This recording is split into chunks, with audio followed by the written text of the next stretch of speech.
BRB screen, my ending, my offline. It gives you all of that stuff. And then under live here, when you go live, it's going to basically show you a list of things that are happening minute by minute as people subscribe, as people follow you.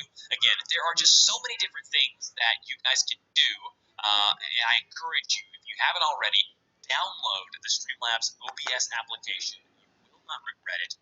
Hopefully you guys found some value out of this. I truly believe there's nothing there. It's a blank screen. So you need to go up to the user. If you've never done this before, we can deactivate, we can configure the video. And with the configuring of the video, you can see here, we can change the brightness, the contrast, and all of that good stuff. But what we're going to do is we're going to kind of leave this here just the way that it is and click done there. And as you can see, I can go on my stream here and I can actually click and hold my webcam and drag it, and it'll kind of snap into place here wherever I want to put it within my, I guess, audio input. See, go on my stream here and I can actually click and hold my webcam and capture, and then you're good to go. Now, within the sources here, you're going to see things that are game captures. You're going to see audio input capture. We'll cover that here shortly. The two that you need to worry about now are display capture as well as video capture, which will get you kind of started kind of where we are here. Now, again, a game capture is going to be if you have a game running, okay, and then you add a game capture, and then the Streamlabs OBS picks up that you have that. Okay. I need to go back to that. Hey, what's going on, you guys? Good morning. I'm over here trying to still learn this like live stream thing. I'm watching this video on YouTube. What's up, dude? Actually, it's going pretty good. I'm watching this how to live stream on OBS. This dude is like really informative. It's helping me out a lot. What's up, yo? Everything going on within that game. Now, I like to stay with display capture. It gives me a little more flexibility and a little more, I guess you would say, admin power over kind of what's being done, and that's kind of how you would go there. Now, underneath the mixer option here, which is going to be the next big thing you want to do, you're going to have desktop. Okay, so I'm gonna finish that later. I'm gonna wait for a little bit more people to get here. We're gonna talk about Yu-Gi-Oh today. Yu-Gi-Oh! I'm about to watch my live stream on my phone too, see if it's skipping like normal. I'm over here trying to still learn this like live stream thing. I'm watching this video on YouTube. What's up, dude? Actually, it's going pretty good. I'm watching this it's skipping. Live stream on OBS. Ah man, dang, it's kind of skipping a little bit. I don't want to do too much on it because I just got it to work. Dang. Now I'm scared to go on like Dueling Nexus or like try to test decks. We'll get someone just wait for more people to get here. We've got like 6 viewers right now. I'm not trying to whip up my babies in the background. But if you guys want to bring up a topic, because really, I just wanted to talk about the format. You know, like Adamantipator's is out, Eldritch is out, and those two decks kind of they shake things up a little bit. And then, you know, Shadal's got their structure deck not too long ago. So it's like you got these decks that really are at full power, and then you got decks that are kind of like shells of their former selves. They're still hanging in there and keeping up with the big dogs. And I really want to know, like, we'll really just ask you guys based on your speculation. You know, we're not going to talk about cards getting banned or what's too degenerate or what's not fair. But really, like, we can create a top 10 right here, right now, between me and you guys. Quarantine, eh, you know, it's like it's not even real. I'm not being affected by it. Isn't on your end? Okay, thank you. I was wondering if it was glitching or not. So that means you guys can hear me clearly and everything. It's okay. It isn't skipping. I'm happy, bro. It always does this normally, but nope, not no more. It's over. All right. So yeah, basically, like I said, I just want to talk Yu-Gi-Oh, right?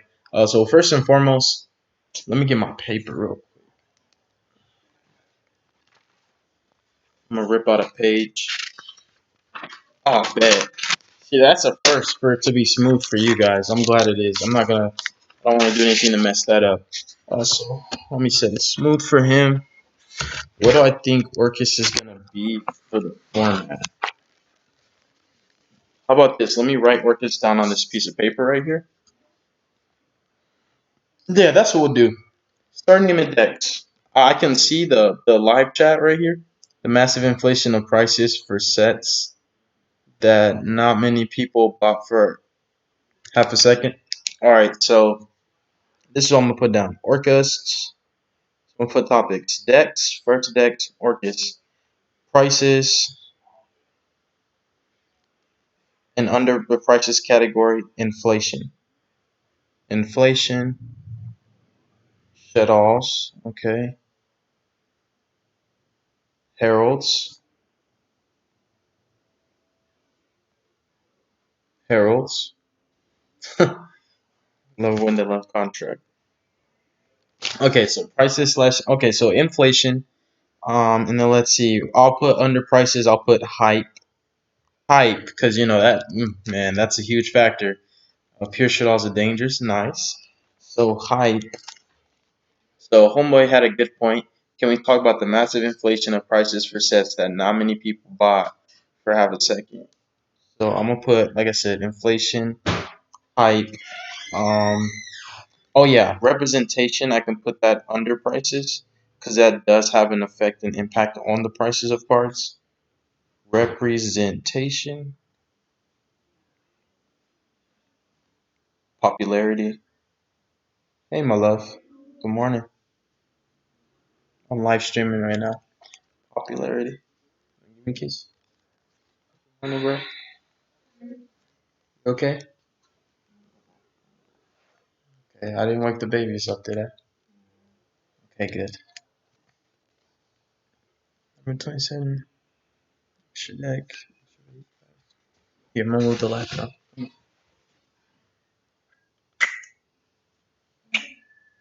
Love you. I'll make breakfast. You want me to make breakfast? Okay, give me a little bit because I'm doing this right now, but I'll make it. All right, so inflation, hype, representation, popularity. I gotta keep it down a little bit so I don't wake the babies up. Popularity. What else? Oh yeah, under decks. Let me go ahead and put this down because I already know that this is. I'm gonna put Galaxy Eyes down there too. Galaxy Eyes, Photon.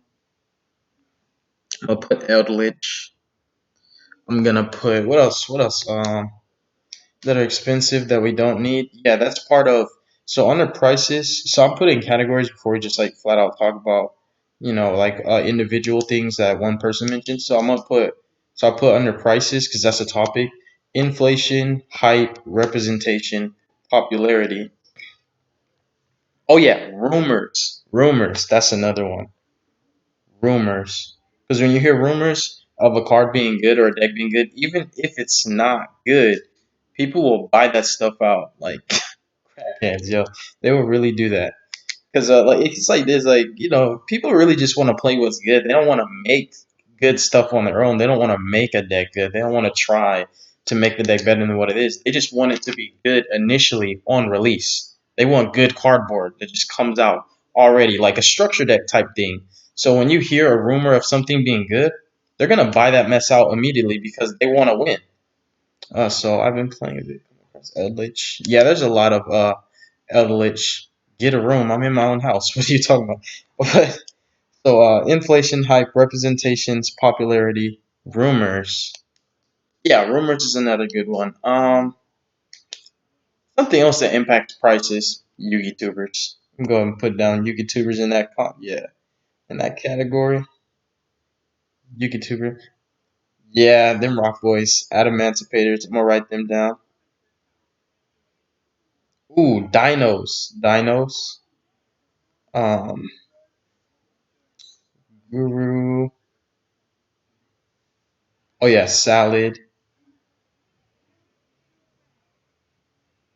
salad. You know, dang, that's crazy. Salmon Gary got hit so many times, and they're still great. Salad. I'm gonna put, even though it's not meta, I'm just gonna put a couple little. Well, no, I'm not gonna lie, that is pretty good. I'll put down Mermails. I'm gonna put down Time Thieves, Burning Abyss, Necros, Dragmas. Oh yeah, Invoked. Can't forget to put down Invoked. Okay, Invoked. Huh. What one are we going? Cyber Dragons. Thank you. Sidra. Yep. Red Eyes. Yep. So that's part of hype. Um. Ooh, okay.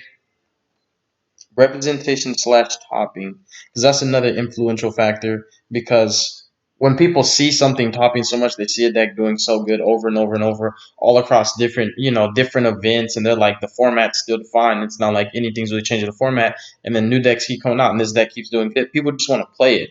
They don't really, sometimes you just play what you want for fun, and then sometimes just like, I'm just gonna play what everybody else is playing because I see it topping. That definitely, like Emancipators and Eldritch, those two kind of go hand in hand with what I was saying. They kind of fall in that category where it's not like they're bad decks, but I really think there's a lot of hype around them and behind them too. So this is what I got so far. Tell me if you guys want to add anything. So for the two categories so far, because remember, just Yu-Gi-Oh talk. I got decks. So under decks, what do you think about Mech Knight? Oh yeah, thank you. Let me write that down. Mech Knights. See, good looking now, yo. Mech Knights. Cybers. Don't know too much about it, but I'm just gonna put Cybers because people don't really play Cybers like that. They play the Cybers cards, but not the like the deck. I remember. Oh yeah, Rockets. Thank you. See, that's top tier too, because I remember my brother made like this actual Cybers deck based around like Cybers Gadget, Wicked, Balancer Lord, Dotscaper. It's just kind of like a link spam deck that wasn't really like Goki's. It just wasn't on that level, but they have their own cool little mechanic. They have like the code talkers and stuff. So definitely Cybers. All right, so this is what I got. Yeah, I put BA. I put BA down. So this is what I got so far. I got Orcust, Shadows, Terror to Perfection. Can't forget about my boy. Galaxy Ice Photon, Eldritch, Salamangrates, Mermels, Adamanticators, Dinos, Cyber Dragons, Guru Control. Might as well just put Geists. Guru slash Geist. Those decks is just so slow and boring. But Guru and Geist, Time Thieves, which is another fun pick. Burning Abyss, Necros, Dragma. Not like Necros, Dragma together, just Necros and then Dragma. And then Invoke, and then Mech Knights, then Cybers, and then Rockets. Help me out here. What's another good one? Oh, I'm gonna just put zombies, right? I'm just gonna put zombies. Because most zombie decks play like the same packages, Necro Banshee, Global, Zombie World, Belladrock, Solitaire, Unizombie. It's gonna be the same stuff, Mizuki. Recursion is crazy. Oh nah, bro, keep your spice. Zombies. What else? Oh, excuse me. Man, there's so many decks, yo. How can I not?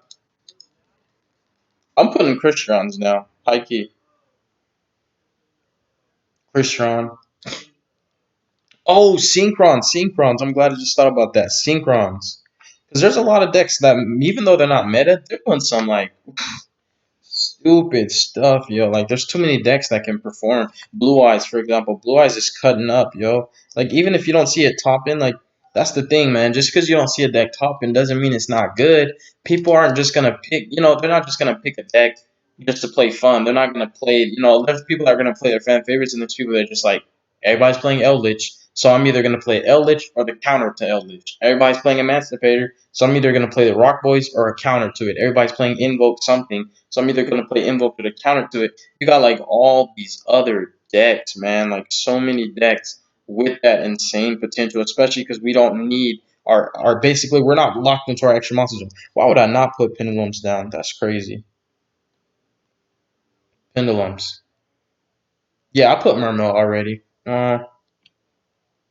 So look, I'm gonna go over decks again. Synchron, Blue Eyes, Pendulums. Oh, how could I forget about Harpies? Yo, Harpies, man, I'm tripping. Generators, there we go. It's coming to me. Infernoids. These are all good decks that I'm talking about too. It's not like they're trash. There's some decks like, okay, don't get me wrong. I made Battery Mans into something, but that's not like a good deck. DDDs, there we go. See, it's just not on the top of my mind right now. But thank you guys for helping me out. So DDD. Yeah, for pendulums, this one I'm gonna do because pendulums just cover so many categories. This one I'm gonna do. So we got DDD, Dark Magician,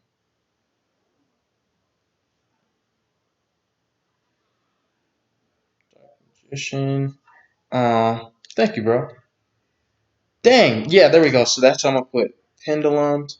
Because then you got to talk about all the variants. Because there's archetypes, there's engines, and then there's variants. And there's so many variants to so many decks. So pendulum, I'm just gonna put Metal Foe, Endymion, Zephyra, Pinmag. Heck, I'll even put Dynamists.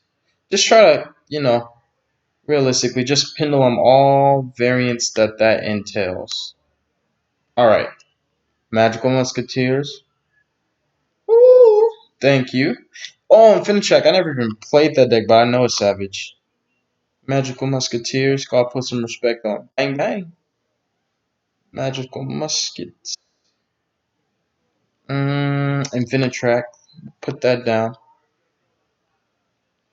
Ooh, you know a deck I'm sleeping on right now. I'm still working on building it. The Gladiator Beast. Let me put down Glad Beast too. I can't be sleeping on him. Glad Beasts. You know it's crazy too. A lot of these decks that we're talking about right now, a lot of them can abuse some of those new dual overload cards and can put up really annoying locks. Ooh, look what just popped right at the top of my head as I was talking. Black Wings. Speaking of Black Wings and Raid Raptors. See, too many good decks, you guys. Honestly, like, too many good decks for you to only be playing Invoke, to only be playing Eldritch, to only be playing Adamantipator. That's like hype right there. Those three are hype. Hype. Hype. Hype. Hype. Invoked, Eldritch, Adamanticators. That's the wave for everybody. I might as well just put Thunder Dragons. Someone just put Thunder.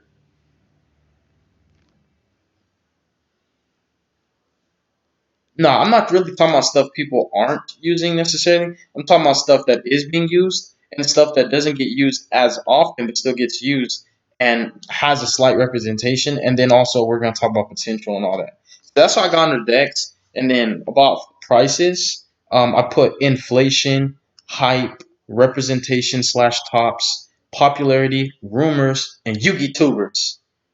All of those have an impact on prices. A YouTuber can single-handedly make a, like, especially if you believe him, if you trust him, like he can make a video saying this deck is the best deck ever, or just this card's the best card ever.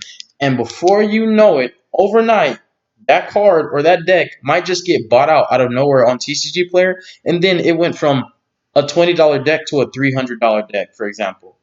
Like Dinos, their structure deck even went up. Dinos started getting hyped all over again. Lathos Gym came off the ban list. It's like, oh, everybody got to play Dinos now. And it's like, it went from like a $10 structure deck to 15, 20, who knows now. So YouTubers do have an impact. Can't forget about my kids, prank kids. Prank kids. No, no, no, no, no. That throw. I don't even know what that means. Yeah, Zodiac. See what I mean? Too many good decks, dude. Too many good decks.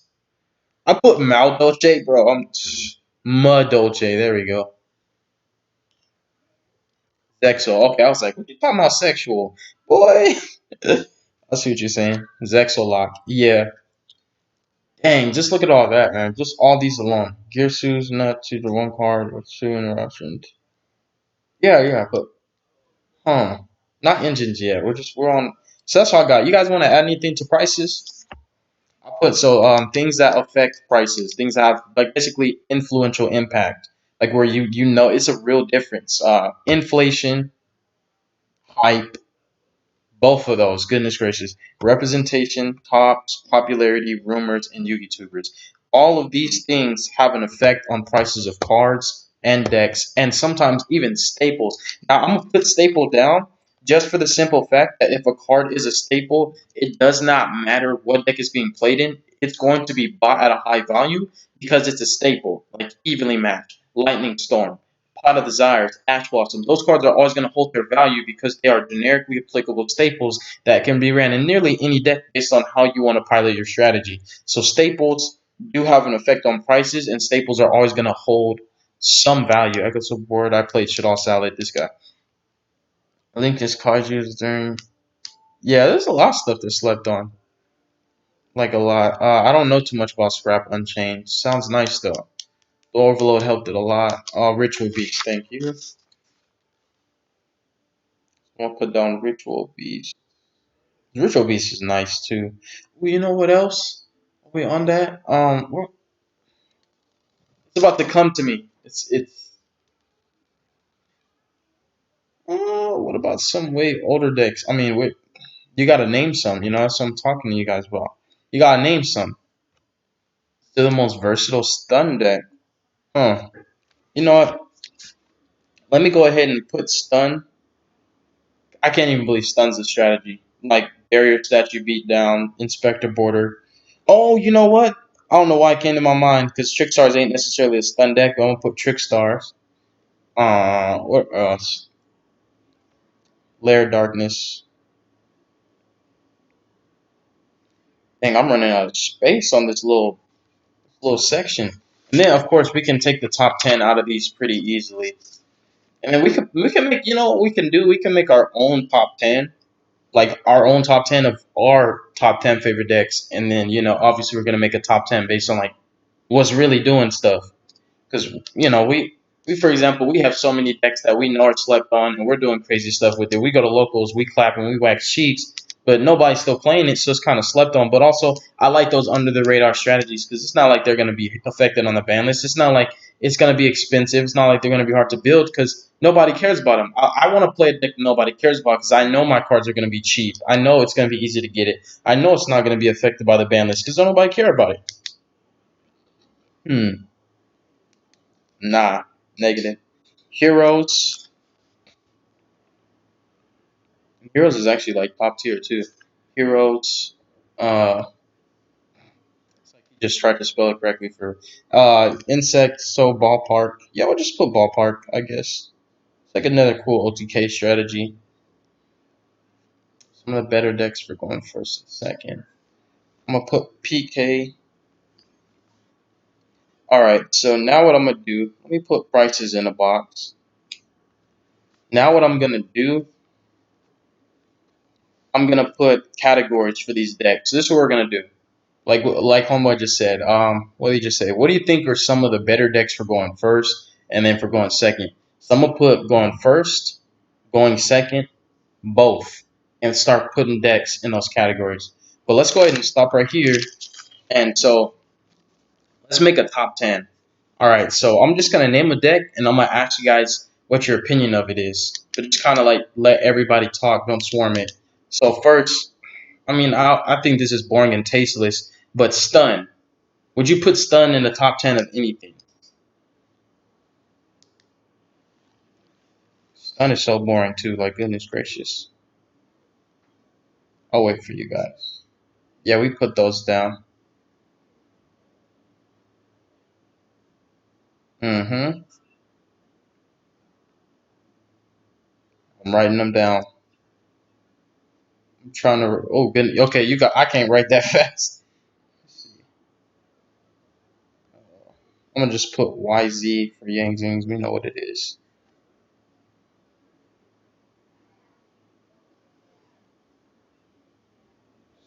Oh, but there we go. Nah, I'm just gonna play the variant that I'm playing. I like the turbo variant.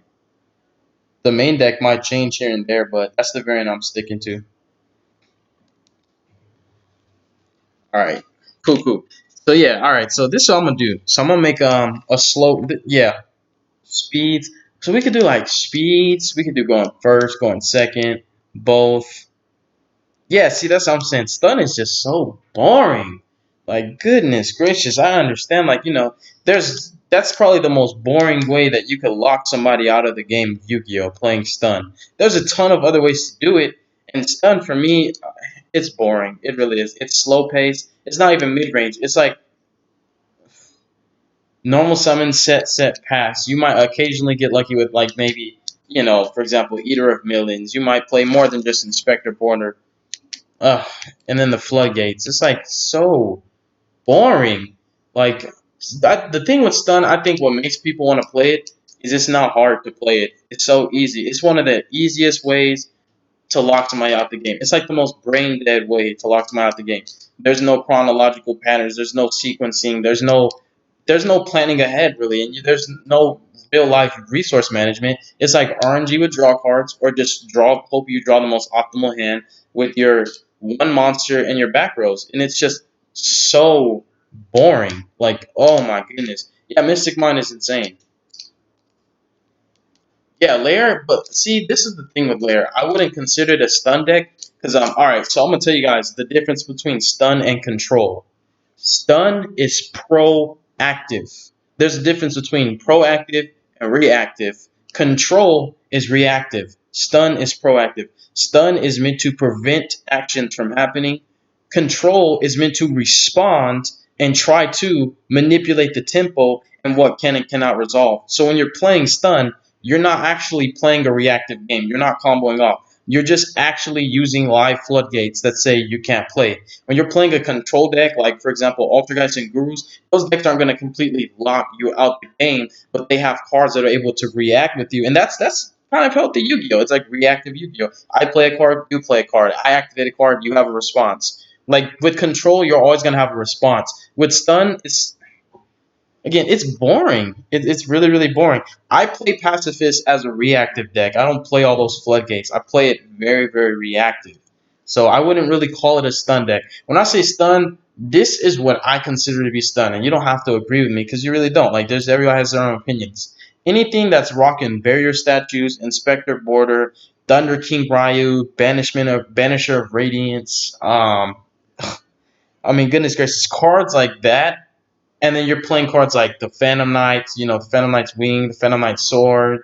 You might play some Solemn so you get that reactive aspect of your deck. But other than that, it's like Floodgates, Floodgates Central, anti spells. There can only be ones.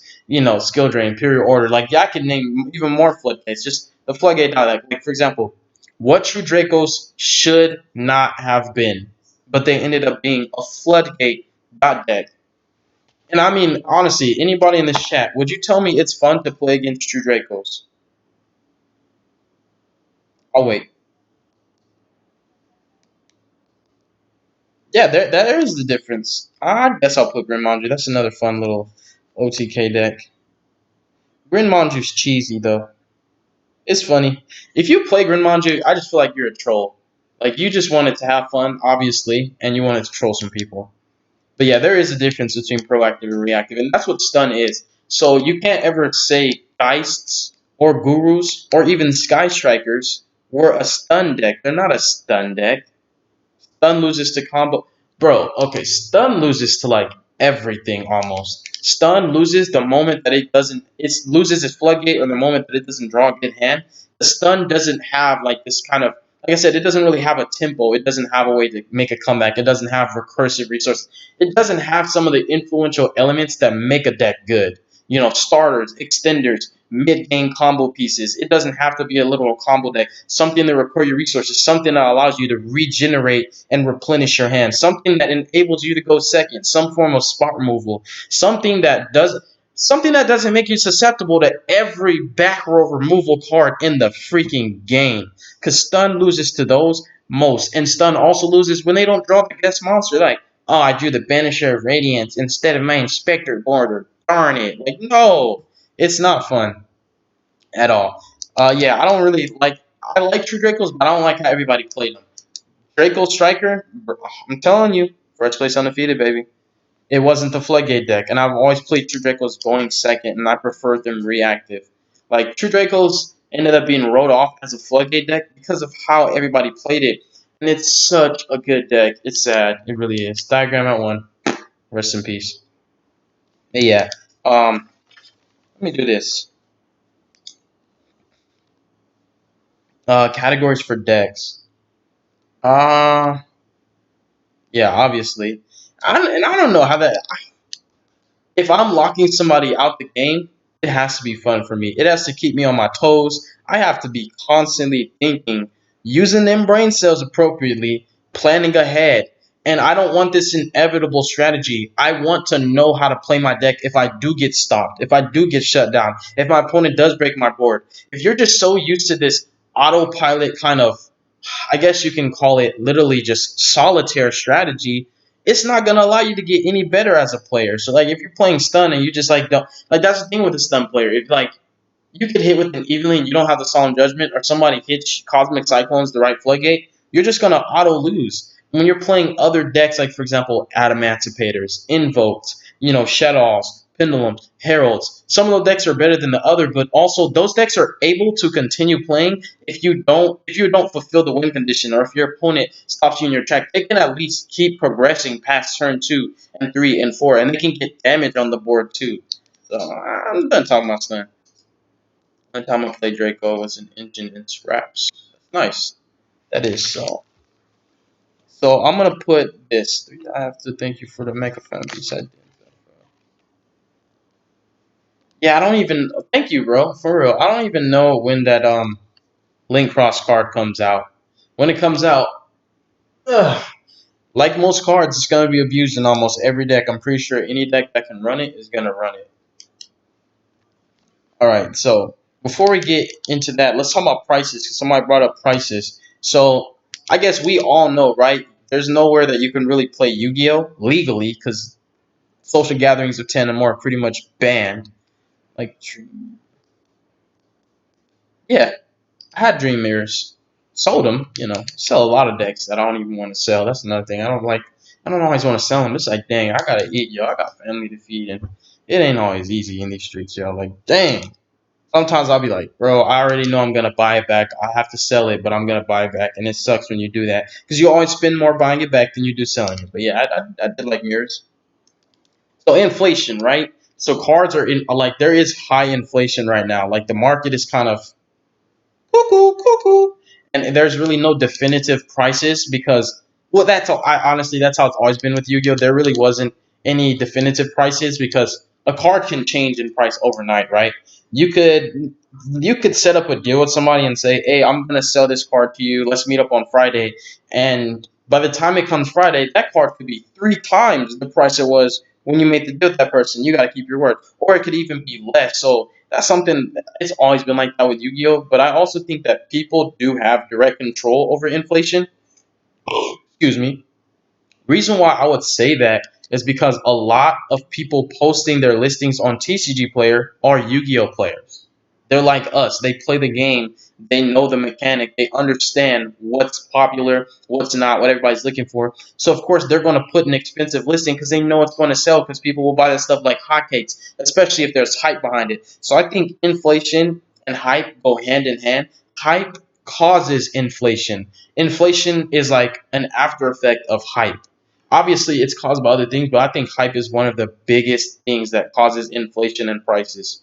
Like if you see a deck top a YCS, it does not matter how good the deck was before.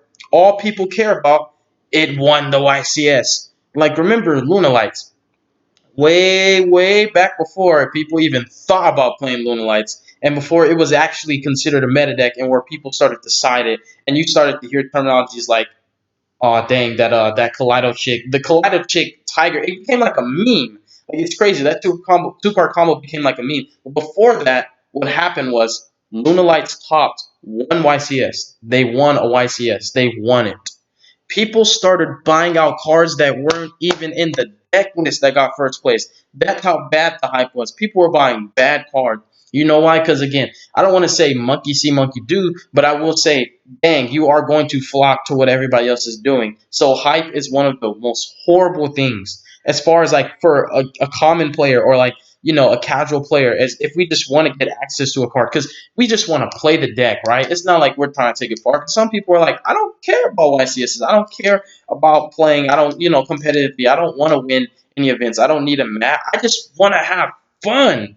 And then it's like, dang, you can't even have fun. Why? Because of hype. Because your Luna Light deck that you're planning on building, because you were actually gonna play Luna Lights, everybody wants to play it now just because it won a YCS. Same thing with what's that other, it was like a one trick pony. Not to say that the deck was bad. There's this. Oh yeah. So my babies, right? My prank kids. So my prank kids, they won a YCS, and all of a sudden, prank kid place is like a $30 field spell. It's not $30 no more, but you understand what I'm saying? Hype is like, oof. Hype is not healthy, you guys. Hype is not healthy. Will you be taking your Christian deck to some tournaments in this? I mean, I don't even know when the social distancing thing is over, but I mean, I've taken a lot of my decks. Yeah, you guys, hype and inflation. Representation and topping. Wow, ain't that crazy? They kind of all do go hand in hand, right? Because representation and tops. Oh, of course. What's good, Vic? Representation and tops. What's on my eyebrow? What's on my eyebrow? So representation and tops cause hype too. So okay, this is top of the list. Prices, all caps, hype, capital H, capital Y, capital P, capital E, hype. And then everything that causes it, because hype affects prices more than anything, right? Hype. You hear a card's getting announced, you don't even care if it's coming 3 years from now. You're gonna go on TCG Player and buy that junk right now. And people do it, and it's so contradictory, and it becomes like this thing where you buy it right now because you want to get it for cheap because you don't want to wait until it actually gets released. Because then when it gets released, obviously it's going to be more expensive than it is. But when you do that, you cause it to be more expensive than it naturally was. So it's like, dang, you can't win for losing. Remove the price cap for cards on singles. Uh, if it benefits the players, then yeah. But if it don't benefit us, nah. Magician Souls with spirals. You know what I mean? Like, and it's like, dang. I high key did want to build Dark Magicians with souls, with servant, all that, but I ain't doing it right now, buddy. I'm not about to do that. Not for no deck that I'm not even gonna take like to the next level. I would only should only invest your chips like that in a deck if it's like the deck that you are going to play for the format. Like you shouldn't be spending $600-700 on a casual deck, and that's where hype kind of backfires on casual players because they're not trying to take the deck anywhere. They're just like, dang, I just wanted to build Grand Manju, and then Golden Castle Strongbird before it got reprinted was ridiculous. It's like, dude, why is this card so expensive? Why are all these cards so expensive? Just because Grin Manju got a high placing at a YCS. The next thing you know, people start playing it. So hype is not healthy, you guys. It's not healthy. Yeah, real talk. But I would say this: you can still join the game. You know, you just can't play what everybody else is playing, baby. And I've been telling people that, man. Like, find your own way. If you're gonna end up negging in this game, and you're gonna end up breaking your wallet if you're trying to do what everybody else is doing. Stop conforming and stop flocking like a sheep to what everybody else is doing. And it's not a derogatory term to push it down, but like stop conforming to what everybody else is doing. You're gonna take a neg. If you want to build the deck that everybody's playing, I promise you, bro, you're gonna neg. You're either gonna neg by paying too much, more than what it's worth, or you're gonna neg when that ban list season comes around and you couldn't move the cards fast enough, and then you just spent $600 on some cardboard that isn't even legal anymore. No, no, no. Has it always been just you, or are there others in the beginning for the channel? It hasn't always been me. It was never just me. It's called Team Teams of Games. It's the whole team. Dude, one of the teammates is actually in the group chat, Lost Legend 0150. That's one of my teammates right there. I just do a majority of all the work. 'Cause, I can't speak for everybody else on the team, but I'm just dedicated to this channel. Like, but you guys will see videos that get uploaded by other teammates, and it's so funny because every time that happens, they'd be like, "Oh, 3 stacks, what's wrong?" I'm like, "Bro, that wasn't even me." They'd be like, "You sound sick. That wasn't me."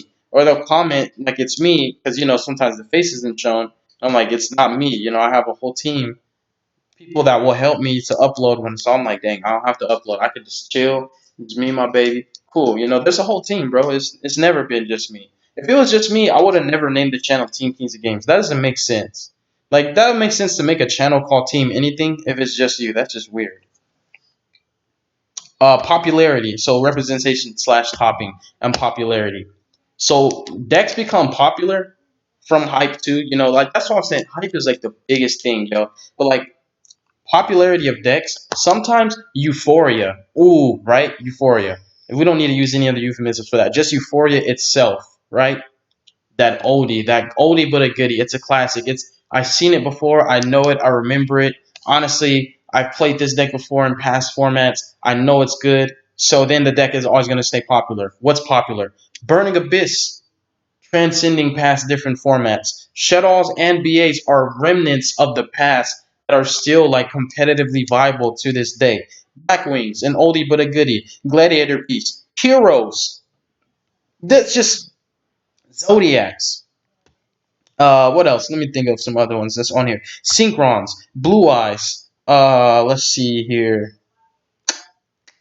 Galaxy Eyes. That's an old deck, yo. You guys, people don't be understanding. Galaxy Eyes is old. Okay, it's very old. Dinos are pretty old now. You know, they're not that old, so I wouldn't include Dinos. Necros. Let's see. Altergeists. They pretty old, yo. Altergeist and Trickstars kind of like I would say like 3 or 4 years. Yeah, I think so. What else? Zombies. Oh my goodness. Do you know how old Mizuki is? Just that part alone. So again, like Euphoria does have a big effect on like the popularity of a deck. And if it's a euphoric thing, if it's an oldie but a goodie, it's always gonna hold some form of value. Like for example, high rarity versions of Mermail cards are always gonna be expensive because it's an oldie but it's a goodie. Popularity affects prices. Rumors affect prices. Let me read that chat real quick. What kind of spice you been working on? Message me. Bro, I don't care about rarity. I'll play common to stab the engines. Facts. Facts. So rumors, right? That also affects prices because remember, let's say Dragoon with Red Eyes. Let's say it wasn't actually coming out, but there's a rumor that it was. Just for example, all the cards that are interchangeable to interact with that card and to make it and spit it out, even to turbo it out, those cards are going to elevate in prices. Why? Because people like good cards. Let's just be honest, bro. If a card's good and it's popular and everybody's playing it, everybody else is gonna hop on that bandwagon and they're gonna want to buy out those cards. So rumors affect prices, and sometimes the rumors be like, "Hey, this card's coming out," and this is so funny. Have you guys ever seen a card bought out because it was something was rumored to come out that had an basically like synergy with it, and then 2 or 3 years later, the card finally came out, and it's like, dang, like for example, Cherubini of the Burning Abyss. The Burning Abyss Link monster was rumored like a year or two before it came out. Phoenix Rhino Warrior was like 30 something dollars the day it was rumored. We don't even know when Cherubini was coming out, but people started buying out the cards to make it, and now you're over here paying top dollar for cards that would make it. Then the card comes out, and those cards that you were buying aren't even relevant anymore. So rumors are kind of like it's not healthy for prices. As far as like just from a casual standpoint, if you're like, I don't want to invest all my chips in this game, and that's understandable. I don't want to invest all my chips in this game either. If I'm investing my chips in this game, I better get some money back because I'm not about to take no neg and then give low quality stuff to my kids or low quality stuff in here, or we're gonna be over here living off noodles or anything like that. No, because you have to still prioritize your finances on what matters most, and Yu-Gi-Oh is not priority. Period. Point blank. Unless you're living with your mom and don't have no responsibilities, Yu-Gi-Oh is not priority. So we're not about to sit here and spend $700 on the deck just because everybody made Magician Souls cost like $115 because they want to throw it and everything. You know, Yugi tubers. Yugi tubers do affect prices. What's up, bro? Yugi tubers do affect prices. We do not realize as content creators how much influence we have on this platform just with our information, just with our knowledge. Whether it's imperative or not, it's influential because people are going to take your word and sometimes run with it without question. They won't second guess it because they trust you. They trust, your reputation. They believe in your integrity. They know that you're not going to lie to them, for example. So if you tell them a card's good, they're not going to second guess it. They're going to go get that card. So if you say, for example, I make a video, let's say I make a video about, I don't know, Pot of Desires, for example, and I'm like, yo, Pot of Desires is so good. It can be played in any deck. And that's facts. It can be played in any deck. It's so powerful. It's a +1. It's a new age pot of greed with the cost. It's balanced. It's hard once return. It's that and the third. Let's just say, for example, Pot of Desires hadn't came out yet. And I make this whole video talking about it. All of my subscribers are going to believe me if they trust me. And you know what they're going to do? They're going to flood the market. So YouTubers can cause markets to be flooded. And then it's so inconsistent and wishy-washy because you're like, how is this card $3 and now it's 20? And then the next day it's back to 17. Then another video gets made about it. It's like, why in the have you ever looked and you're like, why in the world is this so expensive? For no reason. This doesn't even make sense. Why does it even cost that much? Nobody even plays it. For example, it could be one of the dumbest cards ever. Some buyouts are just so dumb. You're like, bro, why would you even buy this card?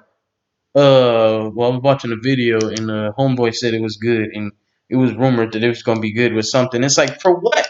Everybody just wants to play what's good, anyways. Again, you're just always gonna flop. The word conform, right? You're going to conform to what everybody's doing. Like, oh my goodness, bro, Yugi tubers, we have such a big effect on the market. I'm telling you right now. If I make a video, like let's just say I get first place at a YCS with Battery Mans of all decks, like something that nobody would even consider to be good. Let's say I get first place at a YCS with Battery Mans. I make a deck profile on it, and then other YouTubers showcase my deck list.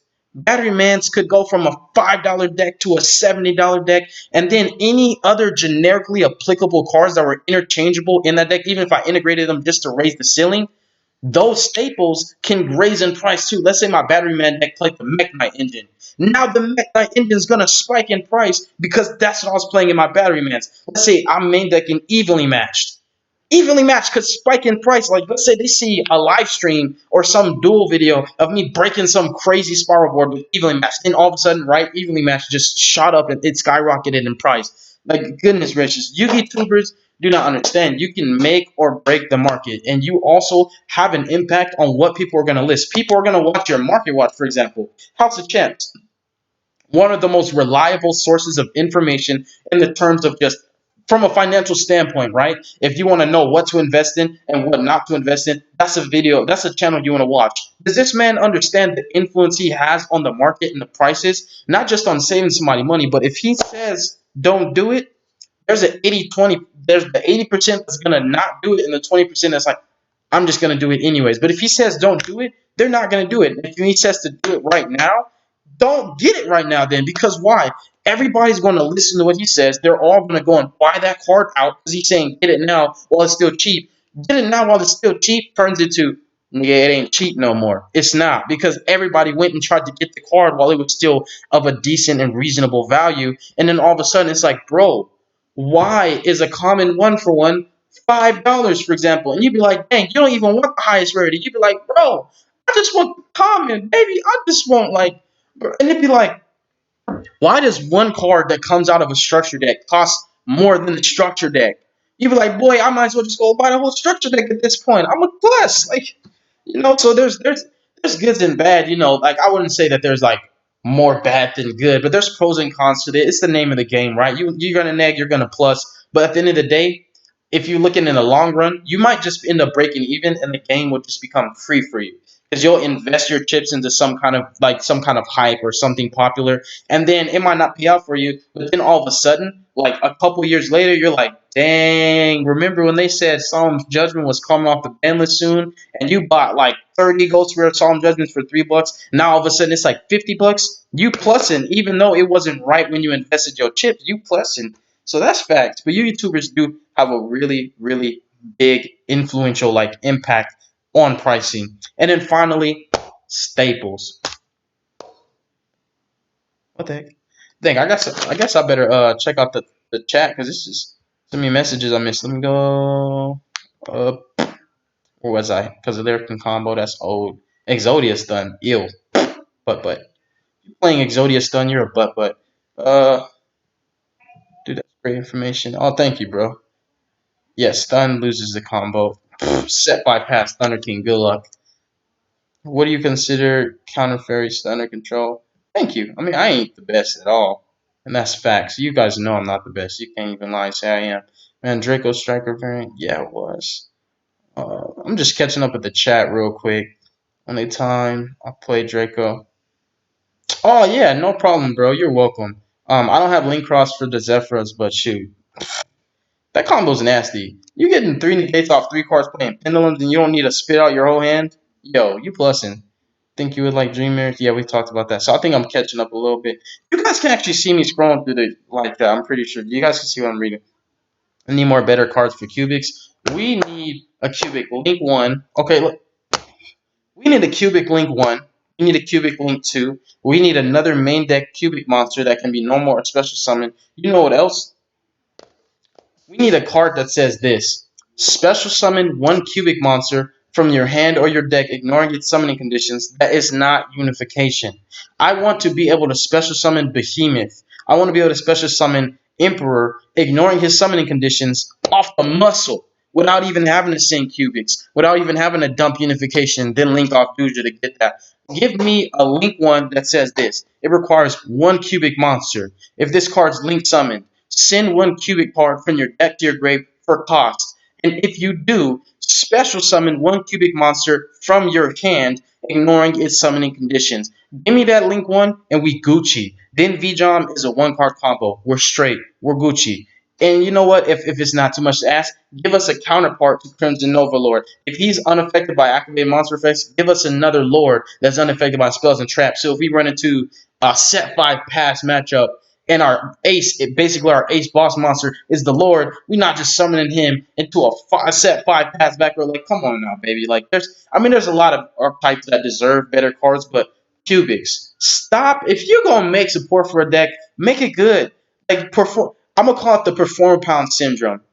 Or it's a performer pound symptom. Performer pound or performer pound is an archetype that has so many cards, it's just ridiculous how much support they get. But how many of them are actually playable from a competitive standpoint? If you're casual, that's fine. You can make a trash performance pal deck any day, all day. You couldn't even fit every card in a 60 card deck. That's how many performance pals are there. But why do they constantly do that? There's so many archetypes that have potential and they ruin it by making support that A, has nothing to do with the strategy, and B, doesn't solve the inherent problem that it had from the jump on its release. If you're not solving problems that the deck had, and you're the one who gave the deck that problem because you printed the cards, don't give me another piece of cardboard that doesn't even have a cohesive, like it doesn't even work with the strategy. There's no synergy. There's nothing. It's like, boy, don't give me no milk with water. You better give me some milk with cereal. Like, come on now. Like ham, no burger. Kool-Aid, no sugar.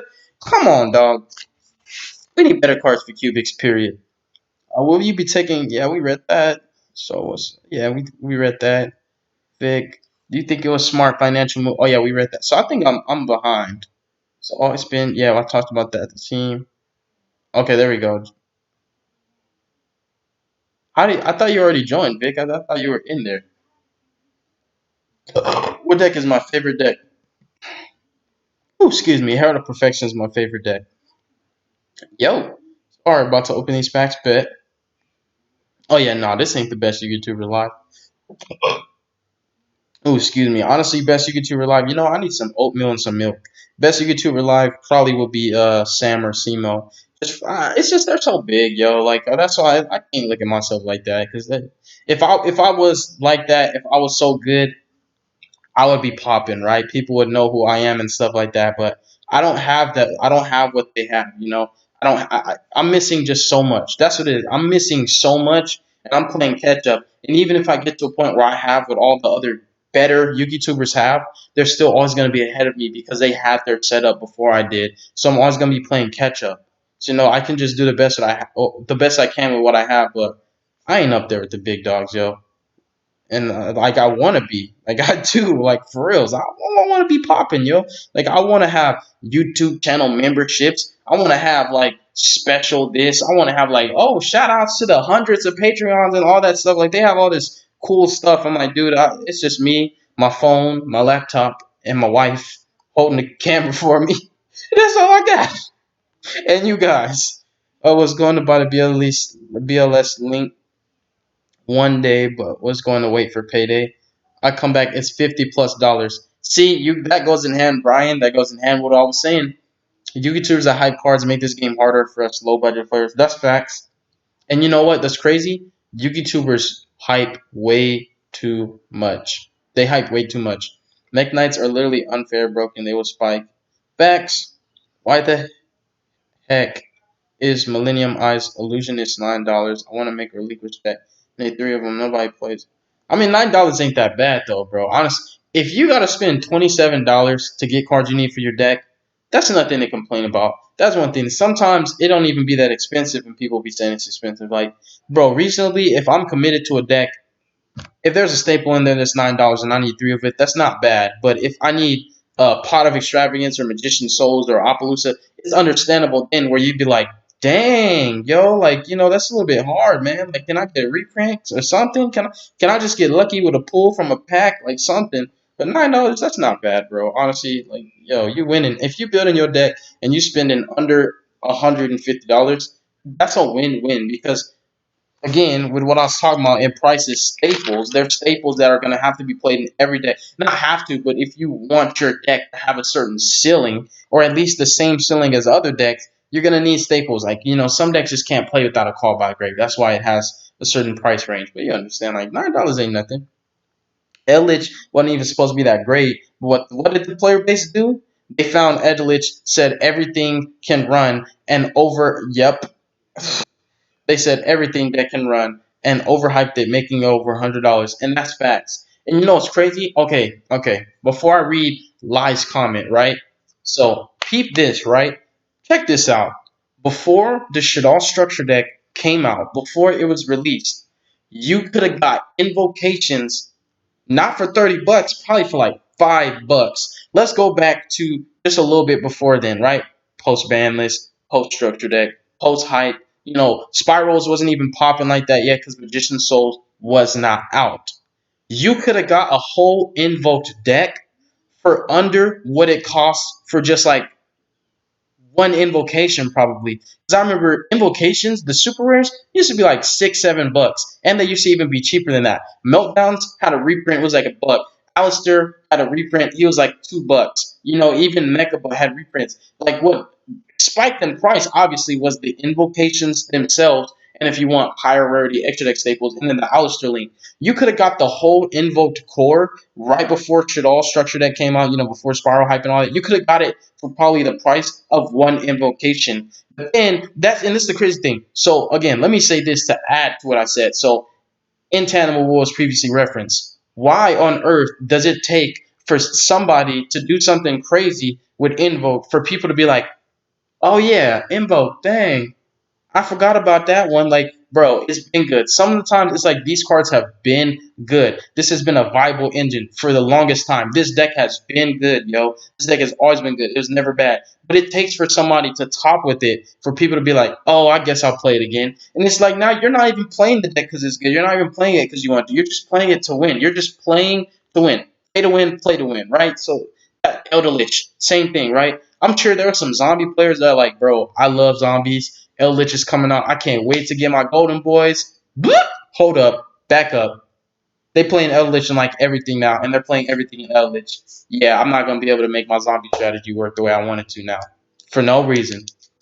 Any cards that don't allow you to interrupt them in a standard way is really good. Wait, any cards that don't allow you to interrupt them in a standard way is really good. Yeah, that's facts. Non-conventional playstyles, yeah.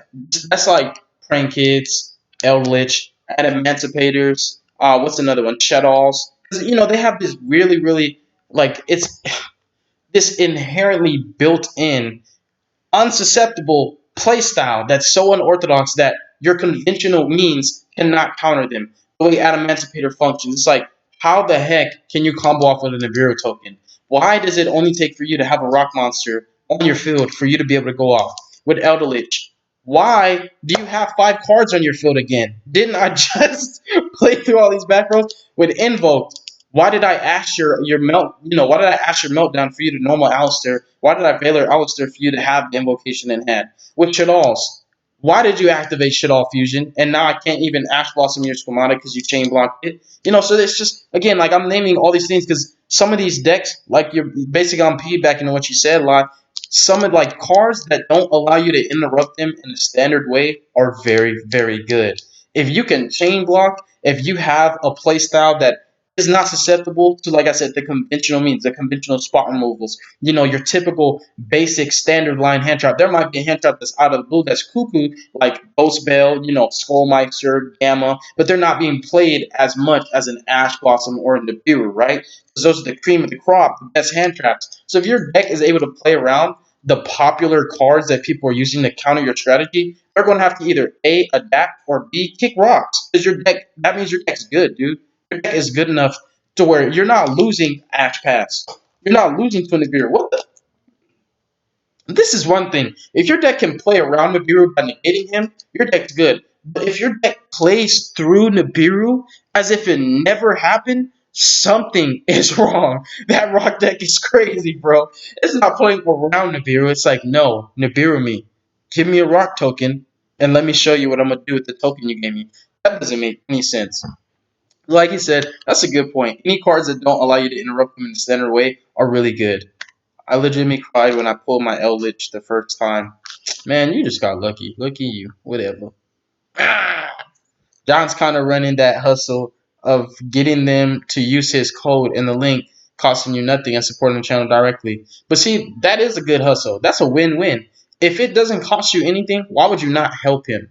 Like, support the man. Like, it doesn't even cost you anything. So that's smart what John's doing. Shout outs to House of Champs. That's one of the smartest ways to hustle. It don't even cost nothing. That's literally cross sheet. Lord Darkness was like that for the longest. Hello. Shadalls.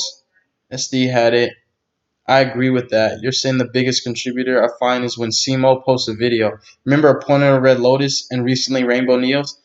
Heck yes. Okay, Simo, bro, you gotta stop doing that all the time. Stop doing that, yo. If you want to give an analysis, give on an analytical standpoint, that's understandable. But bro, don't make no video just to hype some cards up. Come on now, dog. Because then you got people like, for example, some of my subscribers, they could have been like, "Aw, dang. Now my Neos goo ain't under the wraps no more." Because sometimes it's people doing it before anybody even thought about it. That's like, I feel you on that one. Like, if you ever are one of those people where you're like, boy, I've been doing this. What are you talking about? And then all of a sudden, everybody's like, ooh, Neos Fusion. Ooh, Invoke. And you're like, boy, I've been playing it. And then it comes to a point where it's so expensive. It's like, dang, yo, I can't win for losing because it was, and when I say it really was a non-conventional kind of casual level card. Even though it's good, it wasn't like everybody knows about it, but all it takes is just that one person to top with it, and before you know it, you're like, dang. For example, one of my subs could be like, dang, there goes my Neo Scoo. Looks like we're going back to the back to the drawing board, boys. I challenge you to a mock M cubic you accept. I don't know what that means. Just like that new card coming up, three tactical talents. What are you YouTuber typing it up and it be overpriced? Hello, hello, hello. I don't even make videos like that. I guess I should to step my game up. Maybe that'll help me to get bigger following. But I don't want to be that person, yo. I'm not about to be like just hyping everything up, dude. Like, dang. He used all caps for that. Yes. Halfway through, got infinite imperms. Oh, he's talking about his pools. What do you think of the state of the game in terms of power creep? Thank you, because that's something we gotta talk about today, right? The state of the game. Everybody that's watching this right now, the way I feel about the state of the game of Yu-Gi-Oh is not negative at all. It's very positive. I'm very, very happy that there are so many strategies. I have some on the list. So many strategies that are not only viable, they can hang with the big dogs. They're able to make some of these generic cards. Now, honestly, Needle Fiber, you know, rest his soul, because my Christians, I don't know how long I'm going to be able to keep him. He really made some of these strategies that weren't even viable before tier 2 material. Even if your deck is tier 3 or if it's rogue, if your deck produces tier 2 or tier 1 material, it can compete. Now, another YouTuber might not place it in that tier because they don't believe in the strategy because, they're only going to talk about what's good. But if it can make tier 2 quality boards or tier 1 quality boards, it can compete. So the way I feel about the state of the game, it's very healthy. It's very diverse. All you're seeing is invoked and adamantimators and eldritch and things of that nature because of the channels you're watching. If you watch other channels, you'll learn about different strategies. You'll be like, dang, Synchrons? When did Synchrons put up 7 interruptions? When did Synchrons lock you out the game and make you not able to activate any card effects? And you're like, dang, Mermails? What the heck? When were they able to rip your whole head? And some of these decks have been able to do this. They've been capable of doing this. It's just like, dang, we weren't really thinking about it, or there's a new discovery. There's like a card that just came out, and all of a sudden, the way it interacts with the deck broke the deck, raised the ceiling, fixed the problem, or solved something that the deck really, like a consistency issue. Now all of a sudden the deck's better than it was. The state of the game for me is so healthy and so fun because almost any deck can compete. This is what I'm talking about. Orcus are good. Shadalls are good. Galaxy Eyes are good. Generators are incredible. Harpies, Infernoids, Blue Eyes, Synchrons, Blackwings, any Pendulum variant, Heroes, Madolches, Zodiacs. And this is all facts. Dinos, Cyber Dragons, Gurus, Geist, we already know about those. Necros, viable. Burning Abyss, viable. Invoke, viable. Mech Knights, viable. Rockets, viable. Zombies, viable. Eldritch, viable. But dude, some of the oldies but the goodies. Are you kidding? Blue Eyes are putting up tier 1 boards. Synchrons are putting up tier 1 boards. Generators are out of this world. Infernoids can break dang near any board, and they put up stupid boards. And Infernoids just so happen to have their own archetype specific tuner. Hello, somebody. Needle Fiber. Come, dude, this game is so awesome and it's so fun. And the state of the game for me is so healthy because Master Rule 5 breathed live back into a lot of these strategies that were just crippled by the link mechanic. Crippled. And I'm talking about, hello, my Fluffle players. Hello, somebody. Really like, bro. Oh my goodness. Some people were like, it's to a point where like, bro, Link's ruined the game for me. Nah, now Yu-Gi-Oh! Is more healthy than it's ever been. So like, honestly, the state of the game is more fun and diverse than it's ever been. You could say, oh, if you're not playing Elder Lich, Invokes, or Adamanticators, you're not winning or you're not topping. That is not true. Let you go first against a Blue Eyes deck or a Synchron deck or an Orcus deck, or a Galaxy Eyes deck, or a Mech Knight deck, or a Rocket deck, or a Burning Abyss, or a Necros deck, or a Cyber Dragon. Let you play against any of those decks and not have the proper form of disruption, not have the proper hand trap. These decks, like this is the thing, there's so many strategies that are good if they're allowed to play solitaire. Now there are some strategies that are better because they can play through those hand traps like it never happened. But when you just think of it this way, DDDs, for example, oh my goodness, why is that deck so good? It's really, really powerful, and it was never really even considered to be viable until Needle Fiber came out, until they got the new link. So now it's like DDDs could be under the radar. It could be not considered meta, but let you get paired up with the DDD player and not have a Dagon Nibiru, not have a Veiler or an Imperm, or the proper form of disruption.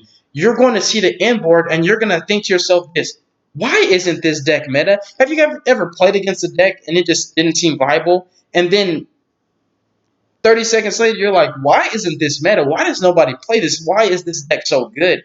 Because Master Roll 5 took the shackles, took off the crippling factors of so many of these. The link mechanic itself was like a crutch. Even for Fluffles, like, dude, you have to link spam to a decode talker back in the day just so you could summon off Sabretooth and another fusion. It was like you would just burn so much resources just to be able to play your strategy the way that it was meant to be played. Even Fluffles, like, have you seen the monstrosities that they can produce? Turn 1 Fluffles can go first now. Gladiator beats are over here like Appaloosa, Dominatrix, Infinite negates off Heraclinos. Like, dude, are you kidding me? It's crazy what these decks are able to do. The state of the game is so healthy right now because Yu-Gi-Oh! Has one of the biggest and most vast diversities in the playing field that I've ever seen. Like, this reminds me of 2014 format with like Clayforts, Shadows, Necros, Burning Abyss, Satellanites, Yangzings, Infernoids, Ritual Beast. Dude, that's like 8 decks right there that were all competitively viable, capable of beating one or another. These decks were interchangeable amongst each other. You could get bodied by any of them, even if you were playing one of the 8. This is that kind of format where it's like, bro, you do not have to pay to win. It's not pay to win. I mean, if you're playing a deck with Neofiber, you might have to invest your chips into that basket. But still, this ain't pay to play no more. I don't look at it that way. The game is so healthy right now, just for the simple fact that you do not have to play what everybody else is playing just so you to get a W. You can get a W with so many things. You see people playing despots out here, clapping cheeks with despots, yo. Who would have thought that in 2020 despots will be over here waxing butt cheeks? That's crazy, you guys. That is so crazy. The game is not only so healthy, but it's in one of its best states ever. I don't want it to change, but obviously it's going to change because there's a level of degeneracy that is very unappealing to some of the players, and it's part of the card pool that's recently released. Some of the product that they make. Again, cool money. Hey, let's make a card just so we can ban it later. That's their thing, right? But other than that, and that's kind of like that's an alleviating feeling where you're like, okay, if you feel there's a form of degeneracy, it's always going to be countered, whether it's by convoluted anti-meta strategy or a ban list itself. The threat's never going to be there forever. But right now, the game is so amazing, you guys. It really is. You have to take advantage of the way it is right now and experiment and try to figure out as many decks as you could possibly break, because you're going to realize, like, dude, I can't, like, what I'm saying? It's like, dang, where you like, how is this deck even good? Like, where you play against your Centus and you're like, yeah, this is the buy. You ever done that, right? Where you get paired with the deck and you're like, this is the buy. So you don't even pay attention. I pass. And then at their end phase, you're looking at their board and you're like, I didn't know your deck does that. Like, that's what I'm saying. There's too many good decks, you guys. There really is. Like, I can't even believe Synchrons can literally lock you out the game. That's crazy. Like, no card effects, multiple negates, lethal damage on board. That's crazy. The game is so amazing right now. Do you think Evil Eye can be good to add to Unchained? There is some synergy. I've seen it on YouTube before. So I know for facts it's possible because I've seen people pull it off. Vindrez have one card combo, Solitaire making Christia, Beatrice, Make Knight, Abramax, and Dude King with Zombie World. Yeah, that sounds like a needle fiber combo key entity. That's what that sounds like. I'm gonna be selfish. Shiranui need more cards or at least a card like Mayakashi Return. I'm so tired of other decks that have better things. Yeah, I mean, we can't complain about everything though. Like I can understand if your strategy doesn't have jack squat, but if your strategy already has decent enough cards and it's got, for example, if it's got new support over the years, you can't keep sitting there complaining because you got people that are sitting here with decks that haven't even got new support since like 2013, 2015, 2016, and they're over here waiting for their first wave of support, and it's like your deck's constantly getting support and you still want more. Konami's not going to make the deck into what you want it to be. Obviously, they had their own vision for it, and that's just what it is, bro. So we're not always going to get the cards that we expect. I mean, honestly, if it was up to me, I would love for every deck to have its own themed Rhoda-like spell card with the secondary graveyard effect. That's how I'll make every deck, right? I know it sounds crazy and biased, but if I could do that for every archetype, I would give them their own Rhoda that's not actually specifically for monsters, but have this kind of generic thing where it's going on where it searches any card of that archetype and has a secondary graveyard effect that benefits the archetype. For example, infernoids, the graveyard effect could be shuffle your banish zone back.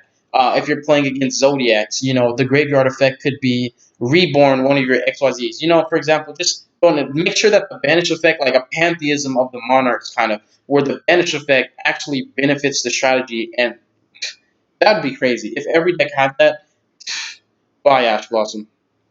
Well, no, because Eldritch has two cards that special summon from the deck, and then the assortment of cards that get around the meta now. So I think hype is justified. Well, yeah, that's understandable. Even if hype is justified, I still will not sit here and say I'm okay with the hype. I don't like bandwagons. I don't.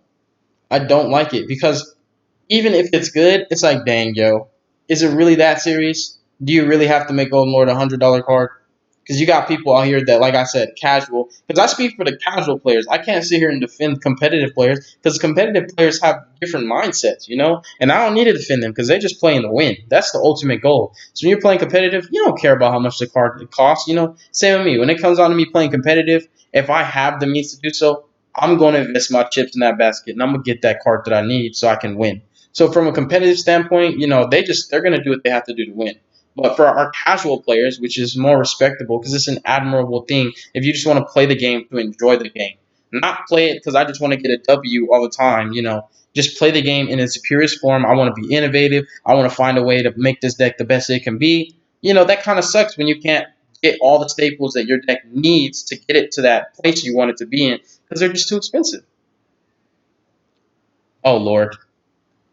Oh, what's up, yo? Isaiah. Splashing Magician Souls and Eldritch stuff is low key an easy way to empower weaker archetypes. Yep. See? And then add Eldritch Souls. Yeah. See? Ooh, I should add that to prices. That should be another thing that yep. Prices, staples slash generic cards. Staples slash generic cards. Because not only will a card be expensive if it's a staple, it'll be expensive if it's generic. And I mean if it's good and generic. Because, oh boy, Lord knows that we American Yu-Gi-Oh players love to splash everything that we possibly can. I am guilty.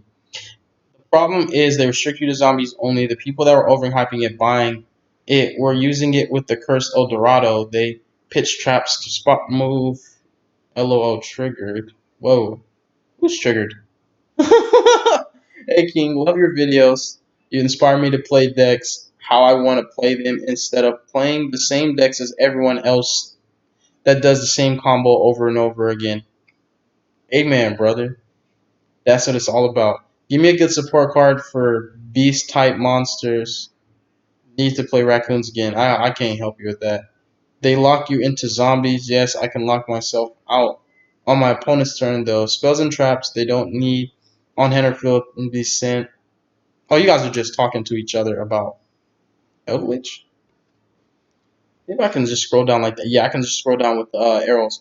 What would you play if there's an event next week? What would I play if there's an event next week? Well, with how the format's looking now, with it kind of being like Eldritch, Invoke, Adamantipator's, I would put my chips into Herald of Perfection or Pendulums. Now, if Droll is not a thing anymore, which I feel like it's not, Pendulums and Herald are like top of my list. But if Droll's a thing, I'll play my Shadalls. So that's how I do. I made it abusive to play in tune. Okay, they're still talking to each other. You think Machina could work in Orcus? Yeah, I think so. Machina Orcus is gonna be too good, bro. The hype man. As far as vintage tech, I ran Skull Servant, should all pre-links my combo. Basically, okay. I feel that it is negative only it is due to the fact that there is just too much market hype. The newest players are going after Red Eyes Dragoon online, just throwing it into everything. Yeah, I've been running into that myself where I'm like, oh, he made Verde Anaconda. I wonder what's gonna happen next. Hey guys, just here to say I bodied Emancipator and Mermaid with Magical Musketeers. Okay, bye. Dang, so you just came here to flex? Hi. With current course, this game will lose followers if they do not fix decks to keep up with the game. You know what? I'm going to have to contradict that what you just said, Yapatoto. Konami does not have to fix anything. They don't have to fix decks to keep up with the game. Who is piloting the deck? You can't blame mechanics. You can't blame the deck. It's the pilot. I've always said this over and over and over. It ain't up to them. You can't rely on somebody else to make your deck better. You have to do that. You have to do the research. You have to put in the time, the repetition, the memorization, the solitaire hands. You have to learn how to make your deck better. You have to find the right cards. You have to search for that hidden gem tech that's going to take it over the top. It's your job to make your deck better. Nobody else's. So that's not nobody's job but yours. How you doing? I'm good, bro. I'm blessed. How you feel about ABC and the limitation? I feel like that was biased. They didn't have to do that. Invoked Witchcrafter. Nice, nice. Ooh, excuse me. Any deck can win. That's what I'm saying. That was an already idea. People just have not been doing it. Low key, I love how people said back row decks would suck once Lightning Storm came out, and the best deck out right now is a back row deck. Yeah, that's funny. That's why you gotta take what everybody says with a grain of salt. Because if you hear a lot of times when you hear statements like that, that's not even their opinion. They're just repeating words that they heard. It's literally like that. Like if somebody on their video, if I'm a YouTube, right? I say evenly matched is the best side deck card. It bodies every single deck, even if it doesn't. You're gonna hear people running around saying in the battle phase evenly. I bet that breaks your board. Evenly matches the best side deck card. It's not always like that. So like I do think that's funny. I agree with you. And they said, oh, back row decks are gonna suck once Lightning Storm comes out, but yeah, Eldritch is a back row deck. Don't listen to what everybody's saying, bro, because honestly, they're repeating words. Like nothing's set in stone, and you can't sit here and say what's viable and what's not viable just based off your speculation of one card's announcement or the release of it into the game.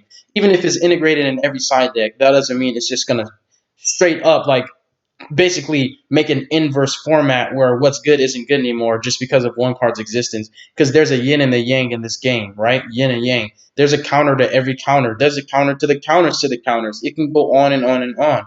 Like, bro, come on now. A good player will always build their deck to adapt and play around what their deck struggles with the most. If you know your deck is crippled by Lightning Storm, you are going to side deck some cards to counter that. If you know your deck is crippled by Droll, you know your deck is crippled by Nibiru. You know what I'm saying? A smart player will always find a way. So you can't say, oh, my back row deck's no void because of Lightning Storm. You gotta figure out how to play around that Lightning Storm. Not until you YouTuber break the deck for no reason. Stop. Trismania stops that. People as of now, 2020, do not know half of these ideas we all have. For real. It sucks when you're trying to look for a new deck to play, and some YouTubers just do the deck profiles and do the combo. Preach, my God. Oh, thank you. Hey, well, honestly, I do combos here and there, but I don't always want to prolong the video. I don't always want to like go through that or like try to figure out, okay, I just did the deck profile. Dang, now I gotta do the combos in a separate video. I do it here and there when I can. But honestly, bro, at the end of the day, it really is up to you to master your deck, to learn your deck.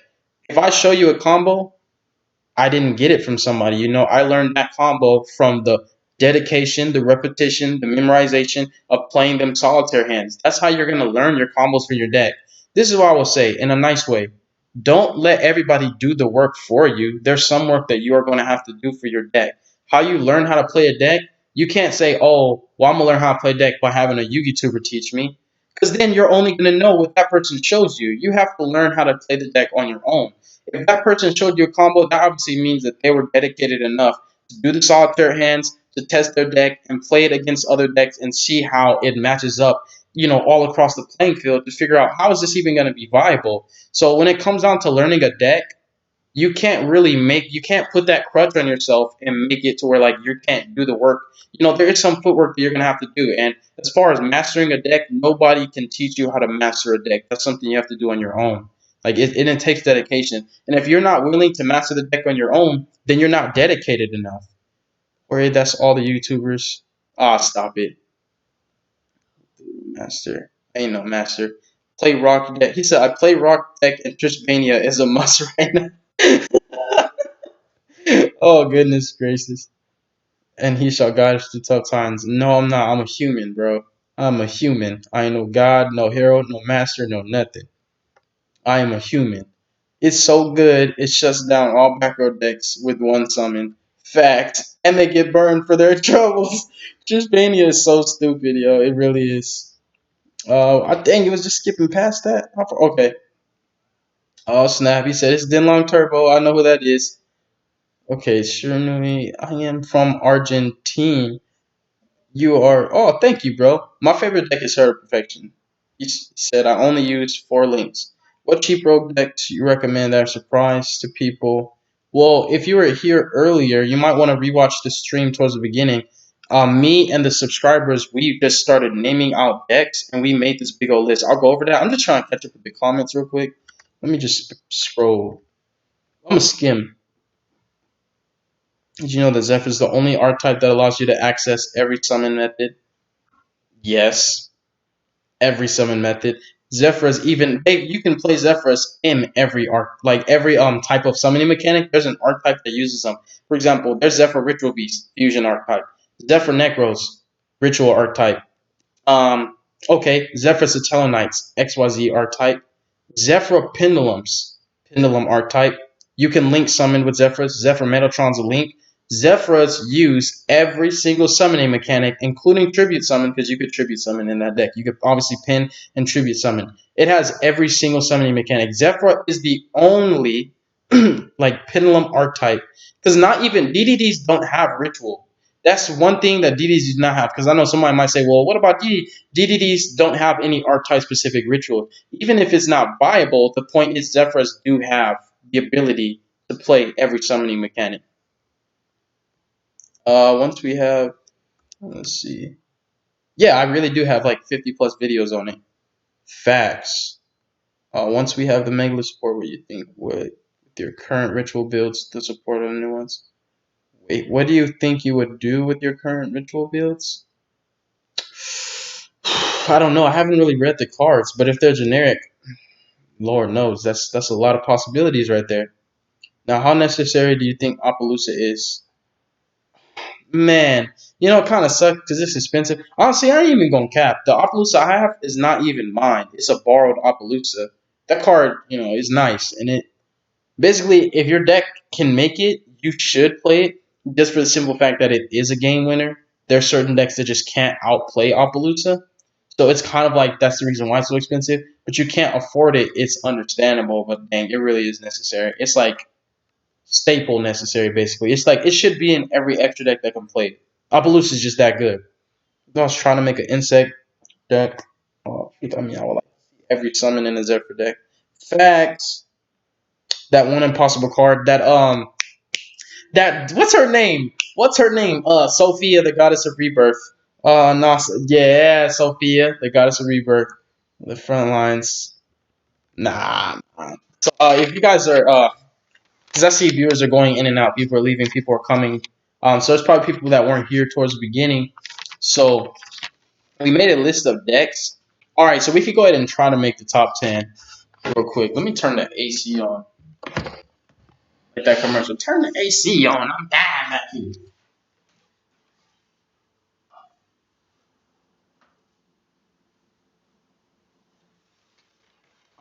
We gonna do this. How we gonna get down with it? All right. So check this out. We're gonna make the top 10 deck. So this is what I'm gonna ask y'all before we try to make it together.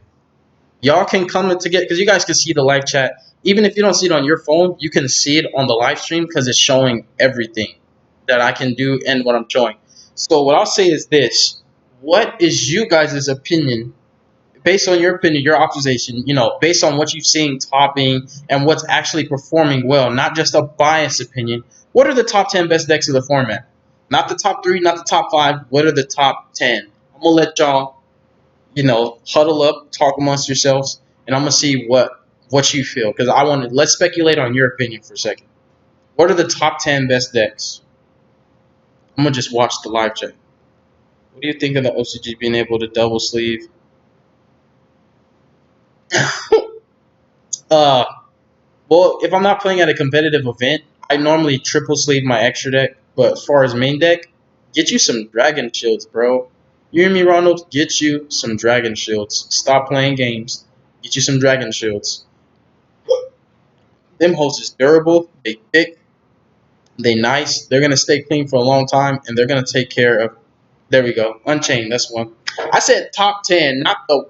Vic, you're so biased. I said not biased. You're gonna be biased to say Unchained. We know Unchained is savage, Joe. We've been saying this, bro. We've been saying this. They sleeping on Unchained. But now for reals. Okay, DDD. So we got Unchained, DDD. So far, based on the top 10, one person said Unchained, one person said DDD. He said Adamantipator is too real right now. I feel you. And that can be backed up with real life results. BA's best deck ever. So we have 3 biased, 1 factual. All right. Let's continue. I mean, I can see it. It's understandable for Unchained, DDD, and BA. So he said Sky Strikers, Solid, Pin, L. I don't know about Sky Strikers. Not anymore. Definitely crippled. Salad, Pendulums, Adamantispators, Eldritch. Some form Eldritch, I don't know. But if we found the best variant yet, definitely Salad. Hey, you trip this out. Yeah, top 10. Trip this out about Salamander Greats. Why did Gazelle go to 1? Why did Circle go to 1? Why did Almar Stalio get banned? And this deck is still so good. Can somebody explain that to me? Like, okay, we played against full power Salad, so we understand, and it really did dominate. Salamander Great structure that came out, boy, it was like every event that was around that time had a Salamander Great topping. So it's like, what if Salamander Greats did have 3 circles? What if they did have 3 gazelles? What if they did have Almiraj Stalio still unbanned? What if Salamander Greats could play 3 Signet Minings, 3 Lady Debugs, 3 Wheels, 3 Gazelles, 3 Circles, 3 Flame Buffaloes, your 3 Foxies, your 3 Pot of Desires? All those ridiculously abundant consistency cards just for your starters. Think about full power Salad. Because Salad's so good, right? I have to respect the deck, even though I feel it's kind of boring and linear, and that's neither here nor there because there's obviously observations that can be made that can contradict my opinion, but still, just thinking about Salamander Greats in general, let's wrap our minds around that. If you could play Salamander Greats with 3 Lady Debugs, 3 Gazelles, 3 Flame Buffaloes, 3 Circles, 3 Signet Minings, that's already 15 cards, 3 Pot of Desires, that's 18 cards. Almar Stalio is not banned. Basically full power salads with all the sauce, with all the dressing. And you've got 3 Will of the Salamander Greats. 18 starters in a 40 card deck that are basically one card combos. Signet Mining is a one card combo, yo. Like the Stalio's not banning. Like think like how powerful would full power Sound Migrate? Like, dude, Sound Migrates never actually got to be at full power because certain cards got hit before new cards came out. For example, Signet Mining came out after it already took a hit. So what if Sound Migrate didn't get hit until it got to put all these cards in the same deck? The debugs, the buffaloes, and it doesn't matter what ratios because you can make the ratios based on how many normal summons you want to play. But that's what I'm saying. It's like that crazy. That's so crazy, yo. Three circles, three wheels, like three signet minings. Three gazelles, three buffaloes, three debugs. Oh my goodness. Three desires. Are you kidding me? Salamangreats never got to play all those cards at three in their deck ever because either one was banned at one. I mean, one was hit at one time, one was limited, or one didn't even come out till later. Salamangreats never got to be experienced at full power before they got hit multiple times, and they're still one of the best decks to this day. Salad boys, they ain't going nowhere. That's crazy. That's crazy.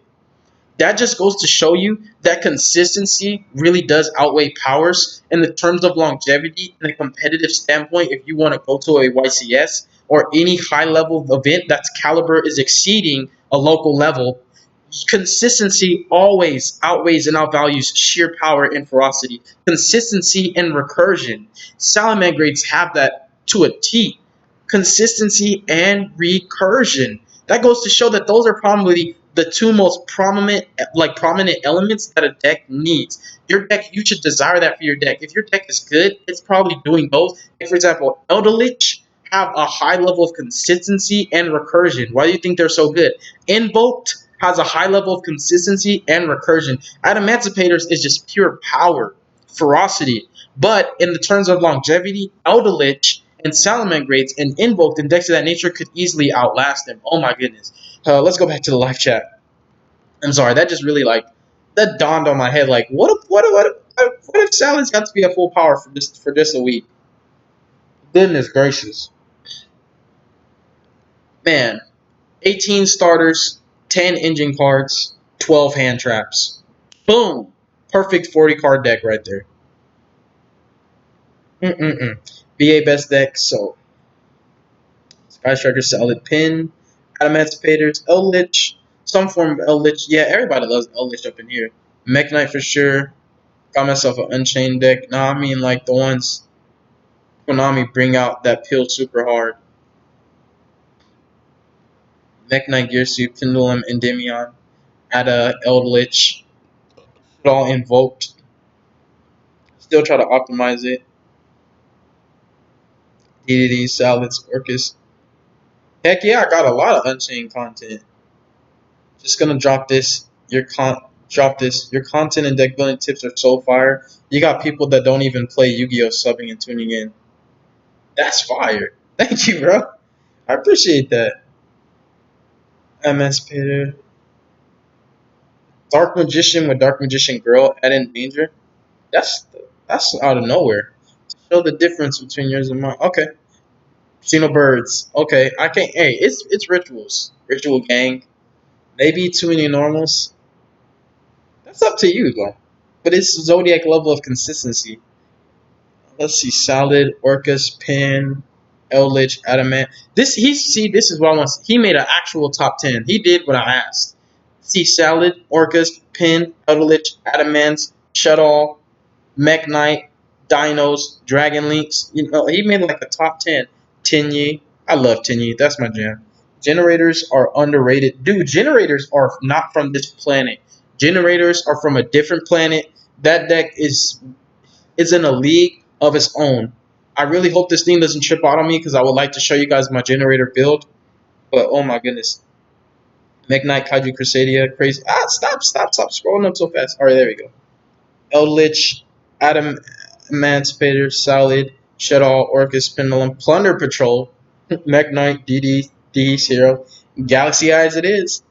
Fiddles, BA, Pendulum, Solids, Adamant, Zombies, Eldritch, Zombie World, any Synchro Spam deck, Hey, who was it? Oh yeah, that's what his name is. Cali Effect, King of Games. Why that boy say, here's why synchros suck in Master Rule 5? And he even made it a topic and really said synchros suck and got people saying, yeah, because you need the tuners to synchro summon.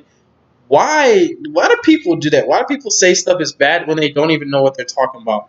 Like that's like somebody, let's say you play Heroes, right?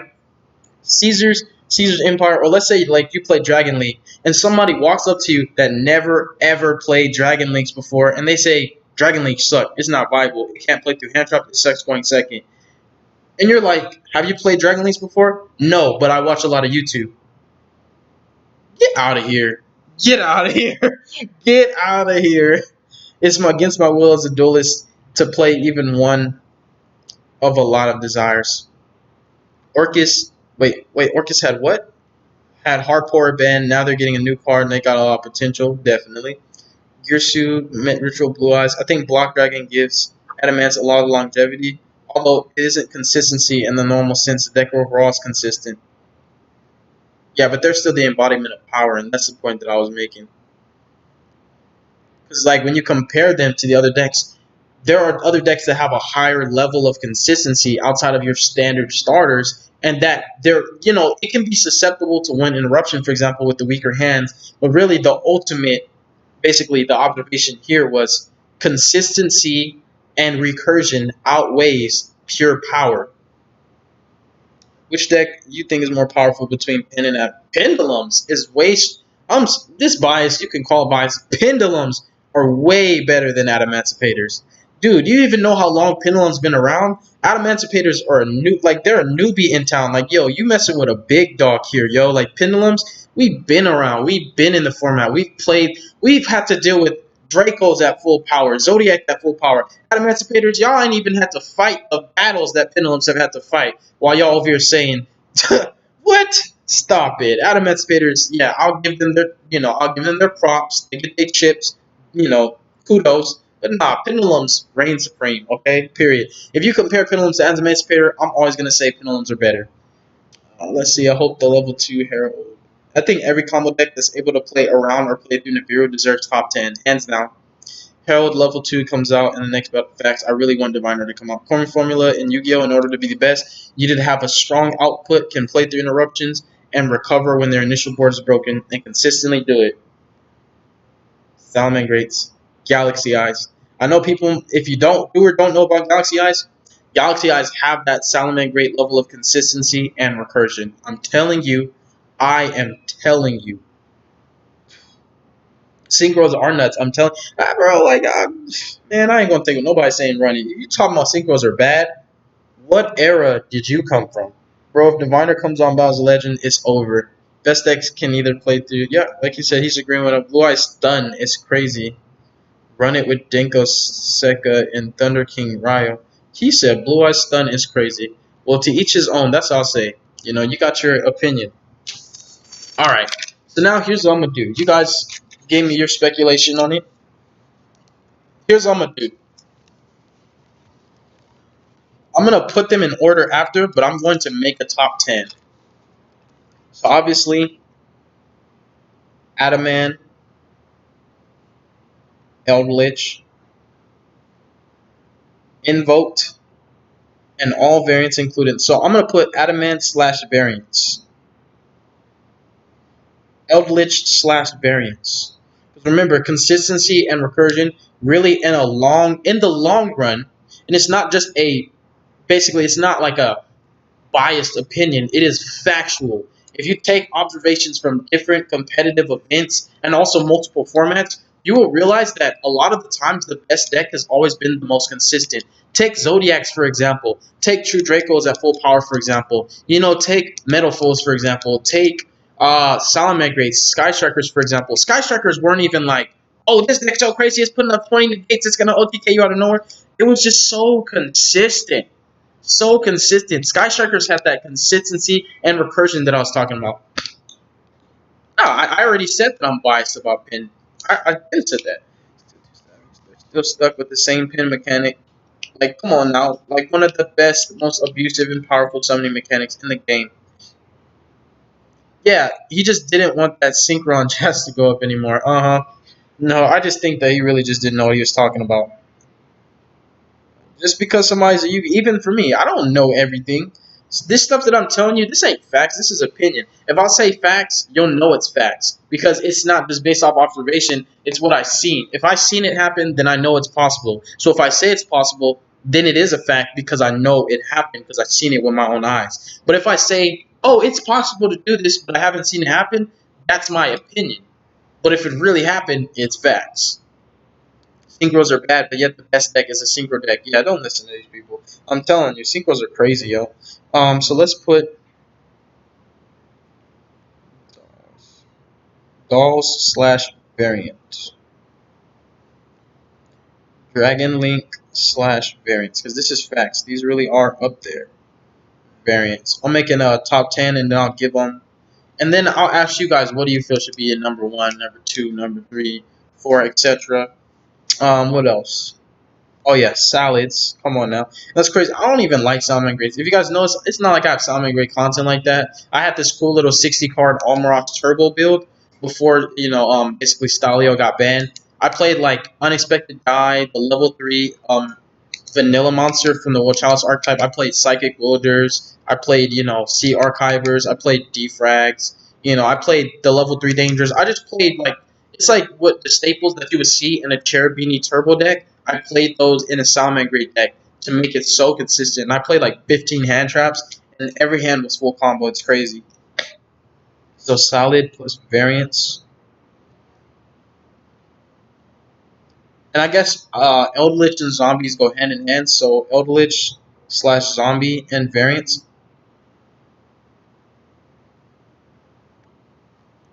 Um, Next up, I want to just say synchro spam. That's not real. I just want to put synchro spam, but that's not a deck. I mean synchrons, but I want to include more than just synchrons because there's so many synchro spam decks, and people really need to understand if your deck can consistently spam synchros, it is super good. Like, dude, yeah, and Demion's crazy. Zephyr's best deck, no caps. Pendulum slash.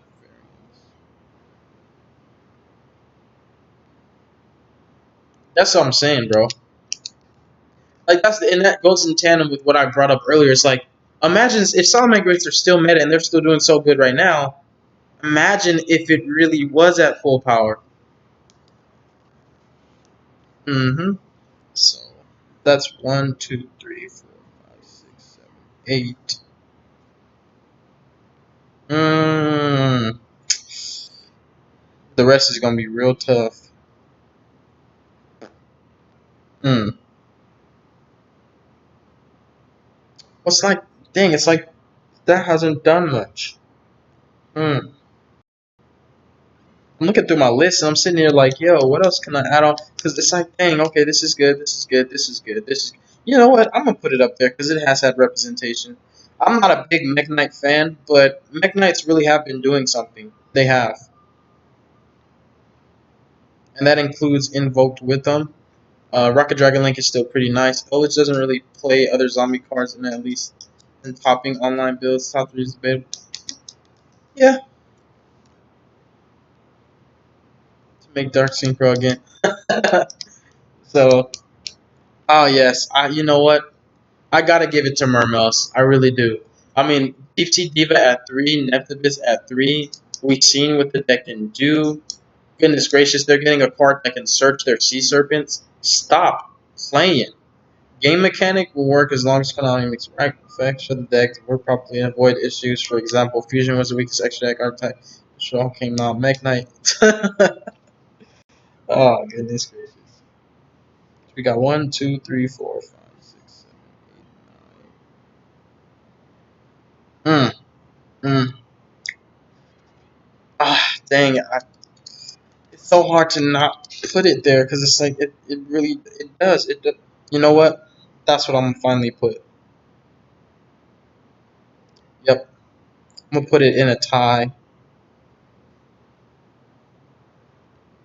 Slash wings or any infinite negate loop. Because goodness gracious, how the heck do you beat infinite negates without a dark ruler no more? or Nibiru that couldn't be played around. So let's just put that. All right. So this is the top 10 that I just made. I didn't put it in an order yet, so I just put it like this. So there's no order yet. Adamanticators, Eldritch slash Zombie, and I put variants next to all of them because obviously there's pure, there's different variants. So when I say a deck, I'm talking about anything that it's conventionally splashed with or interchangeable with. So Adamanticator slash variants, Eldritch slash Zombie variants, Invoked slash variants, Shadows slash variants, Dragon Link slash variants, Salamangreat slash variants, Pendulum slash variants, Dino slash variants, Mech Knights slash variants, and then I kind of put this cross between Mermail and Blackwings and or any deck that is able to produce infinite negates. What's up, yo? I mean, I ain't gonna say that, but also summon from deck too. They are big brain kind of. Yeah, Mech Knights are big brain. Yep. Mm-hmm. All right. So again, so like I was saying, Adamanticators, Eldritch, Invoked, Dolls, not Invoked Dolls like Shadows by themselves. Shadows, Dragon Links, Salamangreats, Pendulums, Dinos, Megnites, tie between Mermails and Blackwings, and or any deck that operates in that same functionality. It could even be, for example, Raid Raptors or Gladiator Beasts. You know, there's so many decks that can lock out your extra deck and put out infinite negates. So those decks definitely do deserve to be there with Mermails with that level of degeneracy, and they have the consistency to back it up. It's not like it's once every 4 out of 10 hands are doing it. It's like almost every hand, and it's certain decks, especially when they're going uninterrupted, is like, oh my goodness. No, if you're putting up the correct board, no, that means that you're not putting up the correct board because you're putting it up with a Utopia to back it up, and or you're putting it up with an Avermax. So no, that's just, you're saying that, but it's like maybe you haven't seen what I've seen. So it's up to you guys to determine. Obviously, let's say a top five. If I were to break down a top five, I would definitely say for facts. So I would put, just because this, and it's like I don't know how they would perform in real life, but Eldritch and Adamanticators, Shadows, Dragon Link, and Salamangreats, just based off representations, definitely would automatically go to the top five. And then Invoked, Pendulums, Dinos, Meknights, and Mermails would obviously go to the bottom five. I mean, I want to be biased and put Pendulums higher, but Pendulums just don't have that level of representation to back it up, but they do have proof in that longevity. We've seen Pendulums perform. Orcus without Gear Suit is debatable. I haven't really seen Orcus do too much. Ever since Hardcore got banned, I just haven't. Again, we're not being biased. This is like, really, this is what it is. Like, again, I'm gonna say the top 10: Adamanticators, Eldritch, and that's all that it entails. So if there's variants that are included, then it's a conglomerate package. Invoked, and then not invoked like shit off, invoked like, and all variants that includes, that could be invoked dolls, that could be invoked mech knights, that could even be invoked Eldritch. Invoked in general is very meta mainstream and it's relevant. It has tops. Shadows in all variants, because Invoke Dolls ain't the only variant. Dragon Links, Salamangreats, Pendulums, Dinos, Mech Knights, and Mermaids slash Blackwings. That last one, Mermaid slash Blackwings, and or any deck that operates in a similarity to Mermaids or Blackwings, that could, so we could even put this content, like, so we could slap Synchrons, we could slap heroes. We could put slash synchrons slash heroes, because even heroes deserve to be in the top 10. Heroes not only are good enough, but they have everything they need to back them up. From that standpoint, they can back it up. They have the tops. So that would be the top 10. Now it's debatable what the number one best deck is, because right now, if you ask anybody, even if they're in their right mind or not, they would either say Adamanticator or Eldritch. That's just the wave. But before, lockdown, before quarantining and everybody being stuck in their house,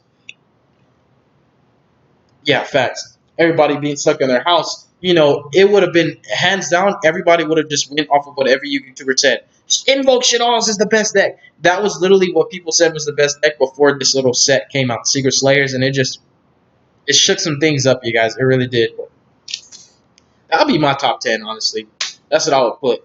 Now, if you want a biased top 10, here's my biased top 10. Number one, Herald Perfections. Number two, Zephyr Pendulums. Number three, Galaxy Eyes Photons. Yeah, I gotta put them over. Number four, Shadows. Number five, Chrystrons. Number six, Tinyis. Number seven, Orcust. Number eight, that's a little tough. That's a little tough because I don't really like them. So I'm not even gonna put it there because I don't like them. So for number eight, for me, Danger Dark Worlds. Number nine, mm, mm, mm. Ooh, that's a little tough. Because I'm coming down to the last two. Ah, man. Magical Musketeers in number nine. Number 10, Unchained. I gotta throw them in there. They at least they gotta get their love. They definitely do. That's how I'll do. But what I can do now, like you said, nobody has really took the time to pilot the deck and put the deck together because most people are cookie cutters. Thank you, thank you, thank you. Facts. Thank you. That is such a big fact. What did I say in my Shaddoll deck profiles? Of course you know how to play Shadolls if you draw a good hand. Of course you know how to do the combo that you copied off of seeing it done on other people's channels. Of course you know how to do what everybody else you've seen everybody else doing. But do you know how to play this deck with its worst hands? Do you know how to play with a brick hand? Do you know how to sequence your cards in a chronological order where you're like, okay, if this card gets Ash, I can lose, so I'm going to save it for last and see if I can bait the Ash Blossom out first? Do you know how to do all that? Do you know how to actually pilot your deck past turn two? Do you know how to recover your board? Do you know how to plan ahead and consider, oh, maybe my board isn't unbreakable. Maybe I need a contingency. Maybe I need a follow-up. Maybe I need backup resources. Maybe I shouldn't spit out every card in my hand in the hopes that my opponent doesn't draw the Dark Ruler no more or the Nibiru or things of that nature. But people don't take the time to really dedicate themselves to master the deck. Why? Because so many people are cookie cutters. Cookie cutters. They don't want to like even okay. For example, and this isn't like I wouldn't say it's a derogatory terminology because it's not to put you down. If you're a cookie cutter, you're a cookie cutter. Own up to it, right? If you're a net decker, own up to it. You can't say I'm not a net decker if you do. Own up to it because there's categories and there's it's the name of the game. If you're gonna do that, you gotta own up to it and you gotta stand on it because there's nothing wrong with that. But you also have to be willing to admit that okay, this is not my list. I got this from somebody else. I got this from somebody else. I didn't come up with this. But then there becomes that, oh, it's my spice or that one or two card change. No, no, no, no, no. If you're a net decker, you gotta own up to it. If you're a cookie cutter, you gotta own up to it. And you cannot expect for somebody to take your hand and walk you through the entire thing, all instances, all altercations, every single interaction, and teach you how to play. Like literally hold your hand and walk you all the way through it. Okay. For example, perfect example. If I put a deck profile, let's say Held to Perfection, I will get. Can I get a comment video, a combo video? If I do the combo video, I will get a. Can I get a video on how the deck plays through hand traps? If I do a video on how the deck plays through hand traps, I will get a. How does this deck play through 17,000 negates? If I do a video on how the deck plays through 17,000 negates, I will get. How does the video play with brick? How can I get a video on how the deck plays with brick hand? Before you know it, I've done all the work for you. Stop cookie cutting. You have to do some of that on your own. You can't be. This is the thing. Too many people on the platform want stuff to be spoon fed to them. They don't even want to take the time to learn it. You're going to hear this. I just want the list, bro. Can you just shut up? Stop talking. Just give me the list. Give me the list. No, you need to learn how to play the deck outside of that. You can't just take the list and run with it. Because if all you know is what you've seen, there will be dimensions to your deck that you don't even understand. You're gonna draw a hand one day and be like, I scooped. And then somebody else that knows how to play decks gonna be like, bro, that was full combo. What are you doing? What are you doing? That was full combo. Because you cookie gutted the list. You didn't even want to take the time to learn how to play the deck on your own. You didn't do the solitaire hands. You didn't take it to locals. You didn't practice it enough. You tested the deck for 20 minutes, maybe an hour, maybe one night, ran into a couple problems, hit a brick in the wall, or ran into a stumbling block, and then decided was like, okay, well, I don't want to play the deck anymore. You understand? It's like, bro, if you dedicate yourself to, come on now, come on now, if you dedicate yourself to pilot your deck and master it, I guarantee you. You will not ever come back talking about, yo, can I get a combo video or a test hand video? Because you're going to have your own combos. You're going to have your own test hands. You're going to have your own spice, your own legitimate method to pilot it. Be it innovative, be it fluent, be it unorthodox, be it traditional, be it mainstream, from any standpoint, analytically, simplistic. It doesn't matter, even if it's linear and it can only do one thing over and over and over. You are going to understand every intricacy about that deck because you took the time to pilot it on your own instead of letting somebody walk you through it. That one, how does this deck side deck? Things like I can't tell if I can, but if I tell you everything, that's a crutch. I'm putting a crutch on you. I'm handicapping you as a player, right? The reason why I'm handicapping you as a player is because you didn't learn how to do anything on your own. It's like basically I'm babying you now. Because that's why it comes to a point where I'm like, okay, I will give you the combo video, but I'm not about to sit here and do 1,000 different videos on, how this works, how that works. It comes to a point where you just have to get the cards, build the deck, and one of the best pieces of advice I could give you, do solitaire test hands. You guys know how I come up with combos, and you see me like, yo, what's up? It's your boy 3 Stacks in this thing, representing Team Kings Games. I got some spice for you today, right?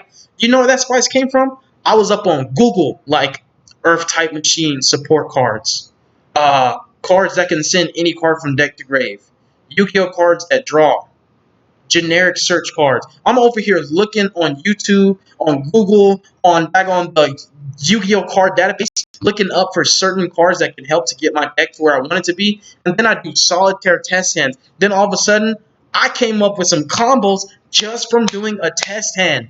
That is where combos come from. Combos don't come out of thin air. Even if you copied somebody else's combo and claimed it was yours, the combo came from somewhere. It came from somewhere. And where did that start? Somebody was dedicated enough to try to do it on your own. I'm telling you, bro. You can create your own combos out of a deck if you literally just do some solitaire hands. How did I come up with this combo?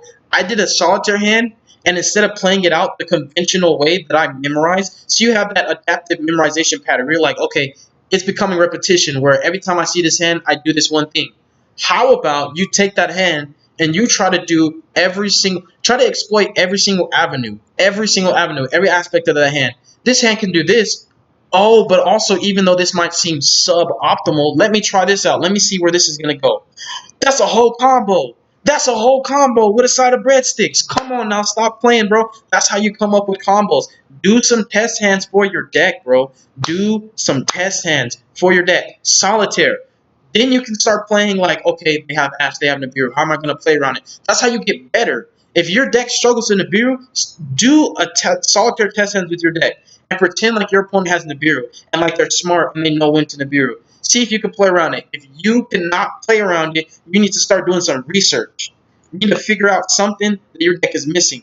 A smart player will always learn to adapt. You will always learn to adapt. A good player doesn't quit and say, this deck's trash because it always loses to Nibiru. A good player says, my deck loses to Nibiru. What can I do about this? Okay, then you become so competent about it, you start playing around Nibiru, even if your opponent doesn't have it. That's when you're good. That's when you're good.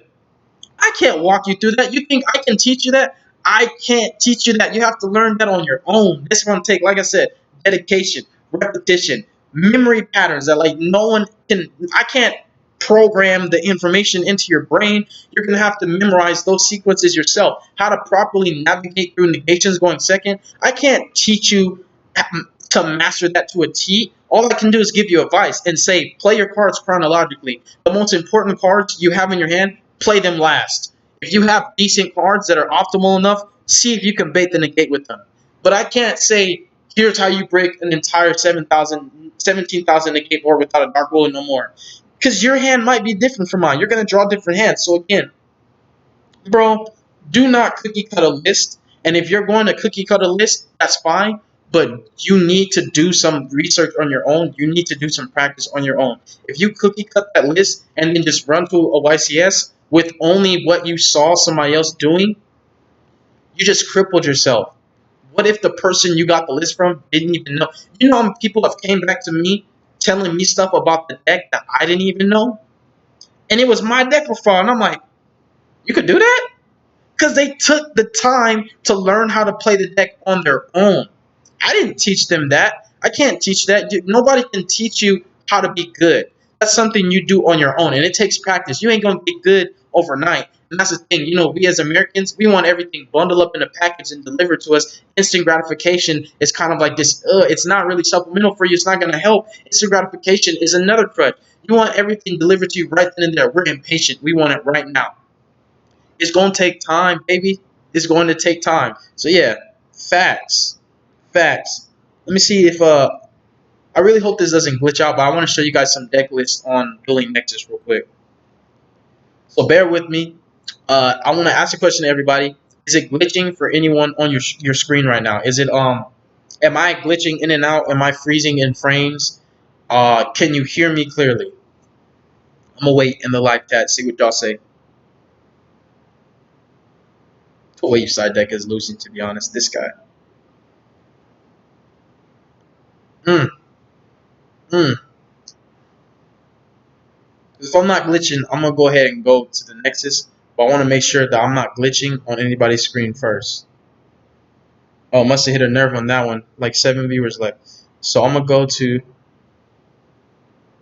Chrome. Hopefully this will still display on your screen as I'm doing it. Matter of fact, that's what I'm about to do. I'm about to pull up the live stream on my phone and see how it looks like, because I just want to know what it's looking like for everybody. That's all I can do. Alright, so I'm about to go to YouTube real quick. I'm about to look at the live stream on my phone and see if it's glitching in any way. Let's see. Nope, it's clear. Alright, cool. So that's what I'm about to do now. I don't know why nobody answered me, so there we go. I'm about to do this. Okay, thank you. I was like, dang, I'm waiting for somebody to answer, but okay, it's a little bit. Hopefully it doesn't get a lot like it, because this is what I'm about to do now. I'm about to hit that Chrome, baby. Now, what I'm doing, you guys should still be able to see it. Let me check again and make sure you guys are still able, because you guys should still be able to see everything I'm doing on my laptop right now. I'm about to pull up the live stream on my phone and see how it looks like, because I just want to know what it's looking like. Yeah, that's what I'm gonna do. Alright, so I'm about to go to YouTube real quick. I'm about to look at the live stream on my phone and see if it's glitching in any way. Oh, my phone's a little bit behind.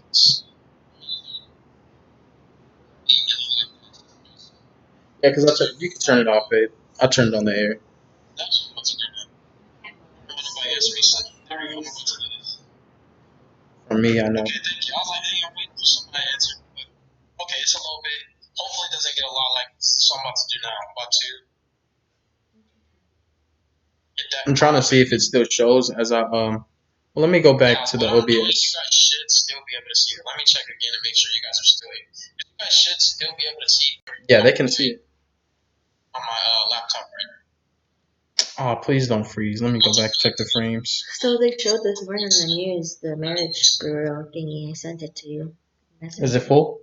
It was good. They said in the morning it like wrapped around the building, and they're only quoting people 10 at a time.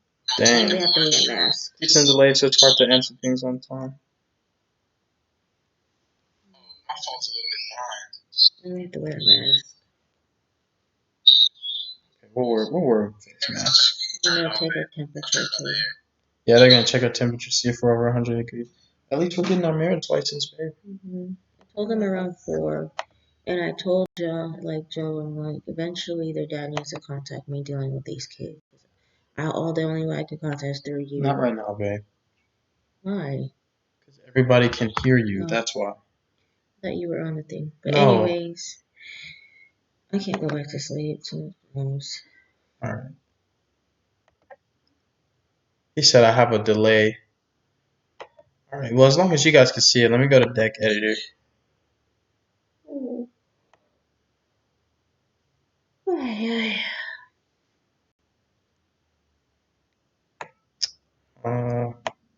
Oh yeah, that's what I was going to. I was going to generators. There we go. I still want to go to my phone again and see how it looks like right now for everybody else, what it looks like to you guys.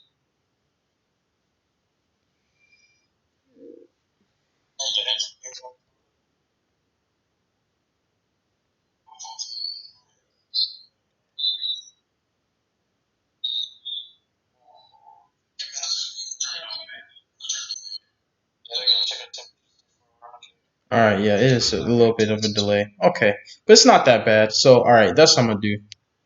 All right, so you guys, like I was saying, I was talking about generators. They do have potential. This is the deck list that I came to. So basically, really the themed card here, the your Ace, Boom Boom, your Cream of the Crop. This is like this card right here pretty much makes the deck. Not necessarily. Well, it doesn't. Sometimes it lives and dies by it, but this is the most imperative card in the deck. So I centered my generator deck around getting access to the boss stage because the boss stage really is what makes the best and most prominent plays of the deck. And without boss stage, you kind of make these lackluster and they're kind of like these meh plays. The deck has field presence, but its field presence isn't comparable to when it has boss stage. So what I have here is 60 card boss stage turbo. Now the generator cards that are saying OCG here, they should be out in the most recent set that came out. So these are actually legal now. It just hasn't updated on the server here for dueling Nexus. So I'm gonna go ahead and get to the cards that get you access to boss stage so you guys can understand the gravity of like its boss stage turbo because it literally have, let's see, 1, 4, 7, 10, 13, where are we at? 14, 17, 18, 21, 24, 27 cards that directly activate will access boss stage in your deck. So we'll talk a little bit about the deck list, but that's the theme of it. That's the goal. I'm trying to make sure every hand has at least 2 ways to access a boss stage. And that's what's really important because if I get one way to access a boss stage, I'm gonna be living and dying by that boss stage. But if I have 2 ways to access it, at least I know if it gets cycloned or something happens to it, I have a follow up. So we're gonna go over the deck list. We have one Naglfar, the generator boss of flames. He has one of the most lackluster effects, but he is beneficial for the deck. It's just he's a little bit slower, and he's for different kinds of setups. But he is basically a pseudo Dingirsu. If a card you control will be destroyed by battle or card effect, you can destroy a generator monster or beast warrior you control instead. It's a once per turn, but it does protect anything on your board, including your field spell from getting destroyed. Then I played 2 copies of the Boss of Rumbling. Now this card, I'm gonna go ahead and explain his effect. He's a newer card to anybody that basically knows anything about generators or doesn't. Like I was saying, this deck really is not from this planet. It's a different kind of deck. Like I like the way it plays. Its play style, it suits me. 60 is the way to go for me because I couldn't fit all the cards that access boss stage and still play enough of the generators for 40. And it just ultimately 60 was just better. I had more space for what I wanted. So what his ability is once per turn, if your opponent adds a card from the main deck to the hand, except during the draw phase or the damage step, you can make your opponent send one monster from their hand or their field to the grave. When a card or effect is activated, he's an Omni negation. He negates and destroyed. You tribute 2 generator monsters from your hand, and tribute 2 generator monsters that you control or spellcaster monsters, and you negate the activation. And if you do, you destroy that card. So he's an Omni negation. He also is a spot removal, and he makes your opponent get rid of cards in their hand if they don't have a monster in their field.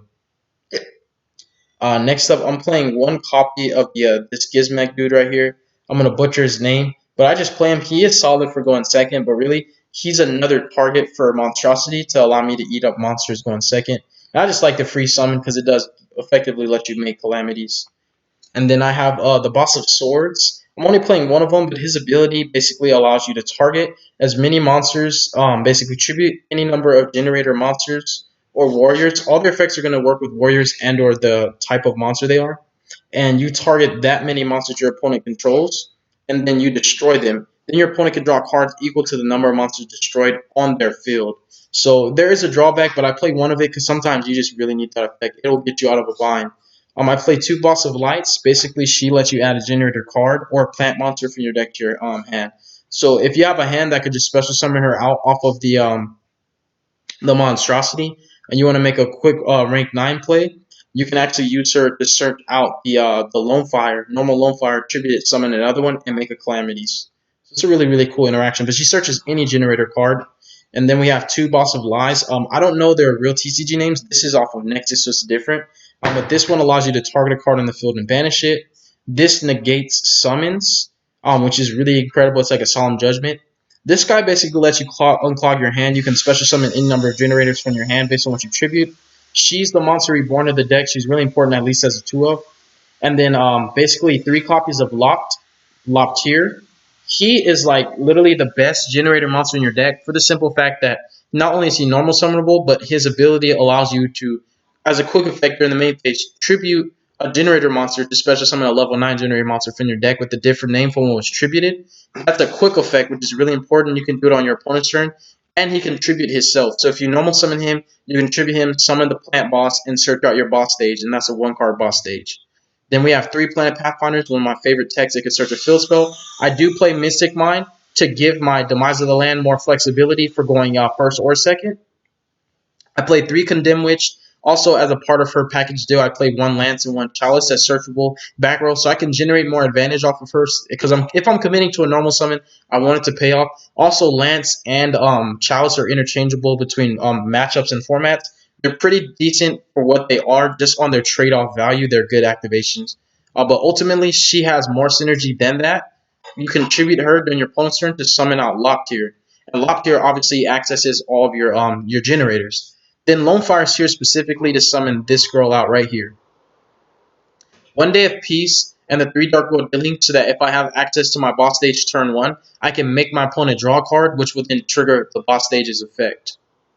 Which is incredible. If you're triggering boss stage going first, boy, you can do some crazy stuff, yo. 3 generator quests. This unbricks your hand and allows you to search 2 generator spells or traps with different names from each other. This card is one of the cards you want to be seeing as quickly as possible. You even want to search it so that you can put your level 9s back to the bottom of your deck where they belong in your deck. Search what you need. 3 of the Kirikiri Curse or Kujikiro Curse is basically trade in and or Celestial Observatory for level 9s. It's a little bit better because they do hit the graveyard, which is nice. And it definitely unbricks your hands too. 3 Monstrosities, this is a necessity. You can special level 9 from your hand back and unclog it. If you control level 9, special 2 more, you're making calamities, all kinds of crazy stuff. 3 Call by the Graves, because Ash Blossom on boss stage is very it's detrimental, you guys. It can just end turns. We have 3 Demise of the Land. I just wanted more ways to access my field spells. Even if I go first and I have an optimal hand, but my opponent just blows me out the water, I can easily activate Demise one of their special summons, activate the Mystic Mind, and I can stall out for a couple turns. We have 3 copies of Generator Battle. This activates their field spell from the deck or grave. Keeping multiples of these in your deck is really important. At least 1 extra one after activation because it helps you to grind. The 3 trap tricks are literally here just to get quicker access to the battle. Because remember, boss stage turbo is the theme. Same thing with Metaverse. And finally, this is one of the most integral cards for the deck, the Generator Territory. When your opponent activates a card or effect in response to the activation of your Generator card or effect, you can discard a card. Your opponent's activated effect becomes each player draws a card. So instead of them being able to negate your card, they're just going to trigger your boss stage. The extra deck is double calamities, 1 Ender Platinir, 2 copies of Yugindir. This card is incredible, you guys. This is what really makes the generator so disgusting, you guys. It's a very annoying card. You can summon this and calamities turn 1 with an optimal hand. So you can only control 1 of him. He's really powerful.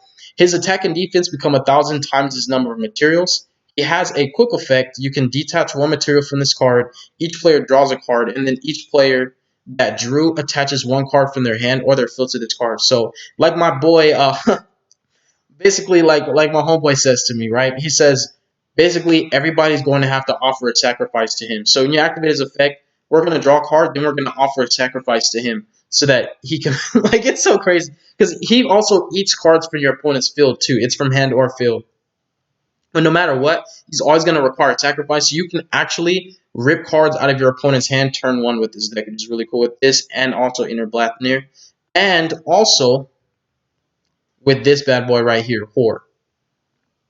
I have Topologic Bomber Dragon because it's really easy to trigger this card on your opponent's turn, summoning the tokens. You can even chain to his effect using Love Tier to tribute, summon the plants, get a search, nuke the field, get your follow-ups, Appaloosa. We have this bad boy right here. This card is very powerful. It's very difficult to make in other decks, but World Gears of Theological Demiurgy. So This card right here requires 3 level 5 or higher monsters. It can't be used as link material. It's unaffected by other monster effects, which is really important. You can use the following effect during your main phase. If you control this card that was linked summoned using 3 monsters that had 3 different types and attributes, all of them have different types and attributes, on the field, you basically can destroy all other cards on the field. If your opponent special summons a monster from the extra deck, basically you get to special summon a World Legacy monster from your deck. So if you want to play World Legacy monsters to get more synergy off of this, you can. It's totally up to you. You can play even Mekk-Knight Orcus Skirtsu in the World Legacy, the hand. I'm trying to think of his name. But yeah, there's some synergy there. Barricade Blocker because the field spell is really important. If I'm burning out, I just want to be able to add it back. IP Masquerade because you can set it up really easy because even though she says 2 non-links, doesn't disclose that it says there's no tokens that are allowed. So when you trigger boss stage turn 1, you can easily summon her off of 2 tokens. Trigger boss stage again, spam the board, and you can use her to go into stuff like, Unicorn, your Nightmares, even your Abomination. Mini Karibo is just Mando. This card's incredible. You can make it off of IP and your tokens, which is really, really cool. And that is the deck profile. Let me go ahead and see how this is looking like on you guys' end. Because they said it was a little bit glitchy. I hope it's not like the moment that I decide to do this. Let me go back to and check out. Let's see what you guys are talking about. You have a delay. It said you have a delay. It's cool. On the video capture device, you click on your webcam. You can resize it. What generator's play style? Yeah, it's a control deck, like you said, but in some variants it can be combo. I think my variant's a little bit of both. It's mid-range, basically, combo/control. Yeah, generators are sick. So nobody made a comment about it being laggy or glitchy or they can't hear or see me. So I'm happy about that. So I can go ahead and go back here. I'm going to go ahead and get something to drink real quick before I continue because I'm going to showcase you guys a couple other lists. Basically some spice I've been working on.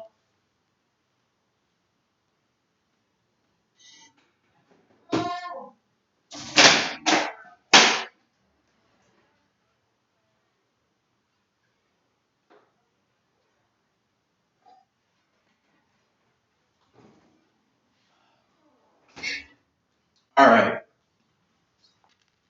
So the next deck list that I'm going to show you guys. Let's go ahead and exit out of here. Let's go up to, what do I want to show them?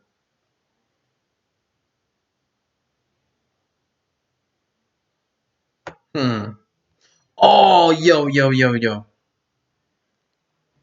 Let me show you guys this savagery right here. Check out this Prank Kids list. This is another one. This is a good one. All right, so Prank Kids are pretty straightforward if you have heard or seen them play. It's not a very difficult deck to pilot on pen and paper. Once you start playing the deck, it can get a little bit out of control. There's a lot of activations. There's management on your chain links and prioritizing your follow-ups on your opponent's turn and always making sure that your contingencies are in your hand and not on your field, just in case, evenly matched, Nibiru, etc. So those are just some tips that are helpful when you're playing Prank Kids. But basically, let's go ahead and get to this. So the deck list is as follows. I'm playing 1 Dark Magician and 1 Red Eyes. Now, I don't know why the Nexus doesn't let me. Maybe this just isn't a legal play. I was under the impression that you could use King of the Swamp as one of the substitutes for Dragoon of Red Eyes, but I don't know why I guess the interface of Dueling Nexus just does not allow that to go. So I even tried Phantasme as the dragon. It just doesn't let me. So I had to put in Red Eyes and Dark Magician. And now the Dueling Nexus allows me to resolve Red Eyes Fusion. But I am playing Dragoon because if you open Poly 2 Pranked, you can end on a board of Totally Awesome with Dragoon and also your Pandemonium with your Prank Kids as a follow-up. So you have 2 Omni Negates plus follow-ups, which is a really, really solid board because it's easy to basically replenish your resources too. So continuing on, I play 3 copies of Roxy's, 3 Planet Pathfinders. This is one of my favorite techs. Basically, like, put this card on the map a little bit. Like, this card was definitely slept on before I started throwing it in every deck that I could. But yeah, Planet Pathfinder is basically your themed terraforming that's on legs. The deck does not require a normal summon nearly every single time, so it's a perfect normal summon. And it's very dual purpose because it can access your fusion recycling plant or your Prank Kids place. So basically, when you look at the composition of your hand, the Planet Pathfinder is always going to fill two roles. It's going to be the missing prank kid you needed or the poly that you did not have. You want to always start your combos off with poly so that you can make generic cards like totally awesome, like Dragoon of Red Eyes. If you start your combos off with Pandemonium, you can only make prank kid boards, which are not always going to be optimal enough to contend with the meta. Don't get me wrong, a Raigeki is fine, a Heavy Storm is fine, but that's not always enough for certain decks. But it is really cool that you can put up multiple negations and also board wipe your opponent on their turn. So it's like it's really annoying, and you're still gaining life points, burning your opponent, just generating so much advantage. Prank kids are just really, really explosive, you guys. I played 3 swamps. I'm not playing about the polymerization. If I already open a poly, this is either my follow-up poly, my banish of Roxy's, or it's gonna be the missing name to summon out my battle butler. 3 Dropsies. He's my favorite one. It's the crybaby right here. Dropsies is here so I can access Totally Awesome. Once I access Totally Awesome, I'm going to drop another Dropsies on the field to send that for Totally Awesome's effect so I can actually leave the Toad on field. I'm trying not to tribute Toad for himself. Even though you can do that, I just don't want to get bodied by Called by the Grave, and I want to keep my Toad up as long as I can. And you can easily pump the Toad's effect, pump his attack up using your field spell, and it's a permanent boost. So turn 1, when you summon him, he could go up to 27. On your opponent's turn, he can go up to 32. On your turn, his attack will go up to 37. And if he stays there long enough, he'll go up to astronomical heights. So, yeah. Then we have 3 copies of Fansies. Fansies is the best Prank Kids to combo off with because he's the Foolish Burial for any Prank Kids card. Any Prank Kids card being sent from your deck to your grave is incredible because you can add it indirectly from your deck to your hand by Foolish Burialing it, and then adding it back off of your Doodle Doodle Doo. My throat's getting really dry. That's why I'm starting to sound like this, really jittery when I talk. Uh, 1 copy of Instant Fusion. This used to be one of the most powerful staples in the deck, but it's at 1. 1 for 1 just to get more access to prank hits. Sometimes your weaker hands require your reasoning or your 1-for-1, and then you have to normal a prank, make doodle doodle do the combo a bit non conventional, but you'll still get a lot of resources. Terraforming. 3 Call by the Graves. The deck can chain block really effectively, just like Chadal's. But the thing is, when you're starting your combo off, if you discard for a cost with Fusion Recycling Plant and you don't have another way to fuse and they ash it, that's your turn. It's over. So callback is pretty it's pivotal on your starting up. That's the choke point, is the beginning. If your hand's weak, if it's strong, call by the grave doesn't matter because you have multiple fusion outlets. But when you have only one way to fuse and you have to search it, and your opponent has an ash, you need to call by the grave because if you can't fuse, you have to find another way to get 2 prank kids on the field. So that's really important for this deck. Set rotation just to get even more access. You could play Mystic Mind. The deck can play that, but I wouldn't recommend it because then you'll have to activate the Prank Kid's effects to gain attack, gain life points and Foolish Burial, but you won't. You'll have to elect to not actually swarm the field so that your Mystic Mind can actually stay up. 3 copies of Pandemonium, 3 pranks. This card also makes sure that you can keep replenishing your resources because this deck has good recursion. It's very similar to the level of Side Migrates, just not on that tier, or the ceiling of it is not there because it's not that consistent, borderline broken where it's like 1 card gets you there. It requires 2 to 3 cards to go off, but it does have that recursion where it can play out of its grave after turn 1, and it can easily recycle its extra deck in its main deck over and over and over. The prank really helps you with that. The field spell allows you to chain block. It does search on activation. It gives permanent decreases and permanent enhances in terms of attack and defense statistics. No, actually, it's just attack statistics, which is still fine. We have 2 copies of Recycling Plant. It's really important to open a poly so that you can make your inboard of Totally Awesome Dragoon. Or if Dragoon's not good enough, you're going to be making Totally Awesome with Abyss Dweller. 2 copies of Prank Kid's Plan. You're always going to want to have 1 to actually have on field to link summon on your opponent's turn to do the Rip Roaring Rooster play when you play against Eldritch and other backward decks. But you always want 1 in your deck or somewhere so that you can send it off Fansies, get it to the grave to use this effect so that you can keep grinding. And it's pretty annoying when your opponent attacked, use the effect, shrink their monster down to 0. And then we have Verta Anaconda for the Dragoon play. You can do it for your Prank Kid stuff because, it can summon any. It can send any fusion. So you could send Poly, for example, activate Poly, fuse off, but it's there for Dragoon. 3 Doodle Doodle Doos. You definitely want to play 3 for the grind game. The card is it kind of just makes the deck super, super resilient. Because even if your combo gets interrupted and this gets impermed and things of that nature, you could just make a second one, add 2 back, so you can get double hand trapped and still end with 5 cards in hand. It's crazy. Bow Wow. So you're gonna want to prioritize summoning out both of these turn 1. and then you're going to link them off or fuse with them. Get them in your graveyard, but always make these turn 1 so that you can bring them back off of your Weather Washer. Weather Washer is always going to be bringing this back and this back. You want to do that specifically because as long as you stay on the field, due to your follow-ups, even if you end on it, you can use this effect, add to, protect your board. But you always want to make sure that you can constantly keep adding 2 Prankade cards from your graveyard to your hand. The links really are the grind game. Appaloosa, you can make this turn 1 off Poly and 2 Pranks. You can do that. You can do like Totally Awesome with the Oppo. But I kind of prefer the Omni Negates. When you play against a deck where you know Oppo's good against, then you'll make your Appaloosa board. Boar Sword, because it's really easy to kill with this deck on the follow-up. This is the Raigeki of the deck. I mean, not the Raigeki, the Heavy Storm. My boys that one. Dweller was the generic rank 4 that I chose. Poly and 2 Pranks, as long as you fuse off with either Dropsies or Roxy's first, you're able to make Totally Awesome and Abyss Dweller turn 1 with a face down Pandemonium and 2 Prank Kids to combo off with. So it's a really, really optimal turn 1 board where you're making a good board that can stop your opponent, but you also have enough follow-ups to kill them if necessary. And you're going to be playing on their turn too, because this is during the main phase.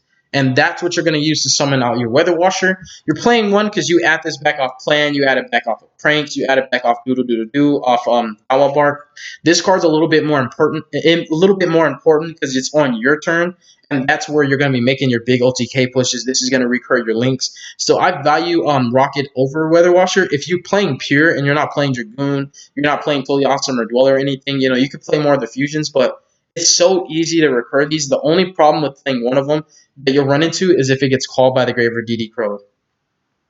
We have their Raigeki, basically. We don't want to talk about this card, right? It's not really. This card's just not healthy, you guys. It's not. But yeah, this Prank Kids deck is actually really, really savage, though. It's strong going first or second, but its strength lies in the grind game. So even if you can't kill your opponent right away, which is pretty easy, obviously the deck's really cheesy in time too, you can always grind with the best of them. And when I say you can always grind with the best of them, you can grind with Salamangreats, you can grind with Sky Strikers, you can, triple Kokari, engage at 3, you can do that. I did it. I mean, I topped with Prank Kids in real life. You can grind with the best of them. You can grind with Eldritch. You can grind with Invokes. You can outgrind. Like, dude, your opponent has to have a Ghost Spell or a Fall by the Grave every single turn just to slow you down. Because you're adding 2 from the grave on your turn, 2 from the grave on your opponent's turn, and you're swarming the field on your turn and on their turn. It's like this number of 2. You're getting 2 from the grave to hand, spamming 2 from the field to the from the grave to the field. Like, this deck swarms and adds back to the hand so much.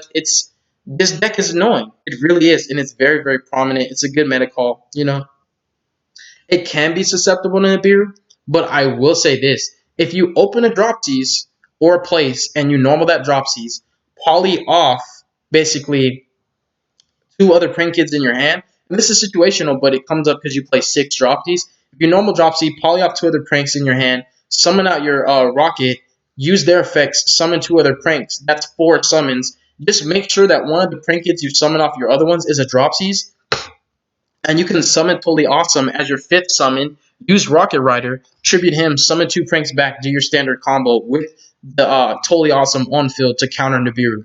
So the only way the deck can counter Nibiru is if you open one of your 3 Dropsies or one of your 3 Prank Kids places. So you have 6 ways to counter Nibiru. It's not as consistent as Adamans or Pendulums, but the deck isn't going to get bodied by Nibiru every single time. And the other thing too is you can get Nibiru and still combo off with Pandemonium and things of that nature, especially if you search it off Doodle, and you can add 2 back. Your inboard's going to be terrible because you won't have Cold or Dragoon, but you'll have a Pandemonium with Prank Kids, so you can build your resources back up on your opponent's turn. So, yep, that's that one. Ooh. Summon out your Rocket, use their effects, summon 2 other Pranks. That's 4 summons. Just make sure that one Prank Kids you summon off your other ones is a and you can summon Totally Awesome as your 5th. Oh, I can't wait to get back in that live chat, but my throat is really dry, you guys. I'm gonna get another drink because you could hear it in my voice. Like it's like, oof.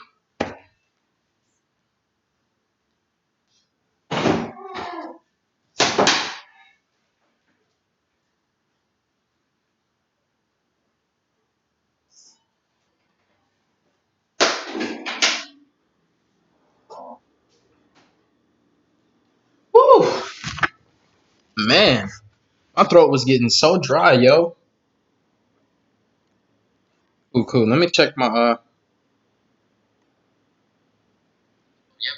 That's crazy. He's a mystic man. Yeah. All right.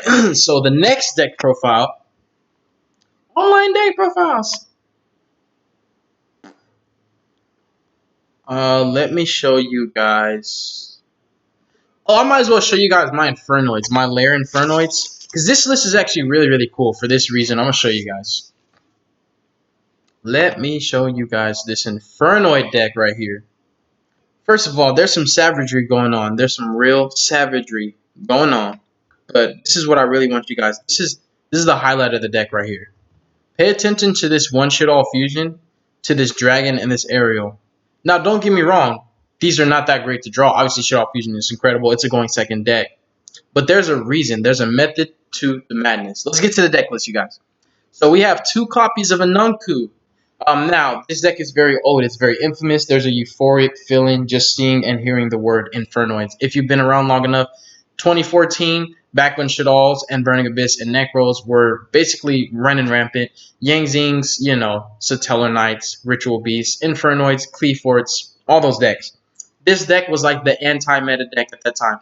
Like Necros was like anti-meta, so it should also like there was like a lot of anti-counters, including Cleaforts with their floodgates, but this deck was like the anti-graveyard deck. So basically, Anunku is your board wipe. It's going to destroy all monsters on special summon, and it can negate and banish the activation or effect of a spell or trap. Eviati can basically destroy all spells and traps on the field, and she can negate and banish a monster effect. You have Saitamis. Every other Infernoid from this point is a DD Crow. Now, he allows you to basically banish a card on the field at the end of the battle phase if you battled. You have your one Jet. Now, you don't normally use his effect. He is a Void Feast target, but I will go ahead and show you guys. It does operate from the extra deck. So when this card declares an attack, you can banish 1 card from your opponent's extra deck. Their choice. Still a DD Crow. We know what Dragon does. Petrulia is the MST of the deck. Target spell a trap on the field and destroy it.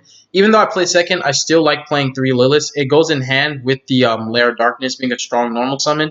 And also, just because your deck is a going second deck, you do not want to make your deck only able to go second. You want your deck to be able to go first or second on command, just in case you run into a Dino deck that makes you go first, just in case your opponent's smart and they're like, I know you're playing going second deck, you can go first. You want your deck able to go second and first. That's why I play the 3 Void Feasts and the 3 Liliths, because if you can't break your opponent's board, a follow-up feast, normally it just does it. And this deck is so wonderful, you guys. It works. It's amazing. One Antra, he basically pops monsters on the field. This is my favorite Infernoid of all the lower level ones. I would play more if I wasn't playing the Shawl package. Basically, he lets you bounce a face-up card on the field. So if you play Kaijus, obviously there's synergy there. Decatron. Look, you guys, if you want to play Needle Fiber, you can do it. This card's a tuner, okay? Enough said. The one-shot fusion, I don't play more for a reason. Some people are onto it. Some people still need to have it explained to them. 1 terraforming, 1 set rotation. For your 3 field spells, you want to play Void Expansion in every Infernoid list. This card allows you to pay for your resources. It keeps you in the game, yo.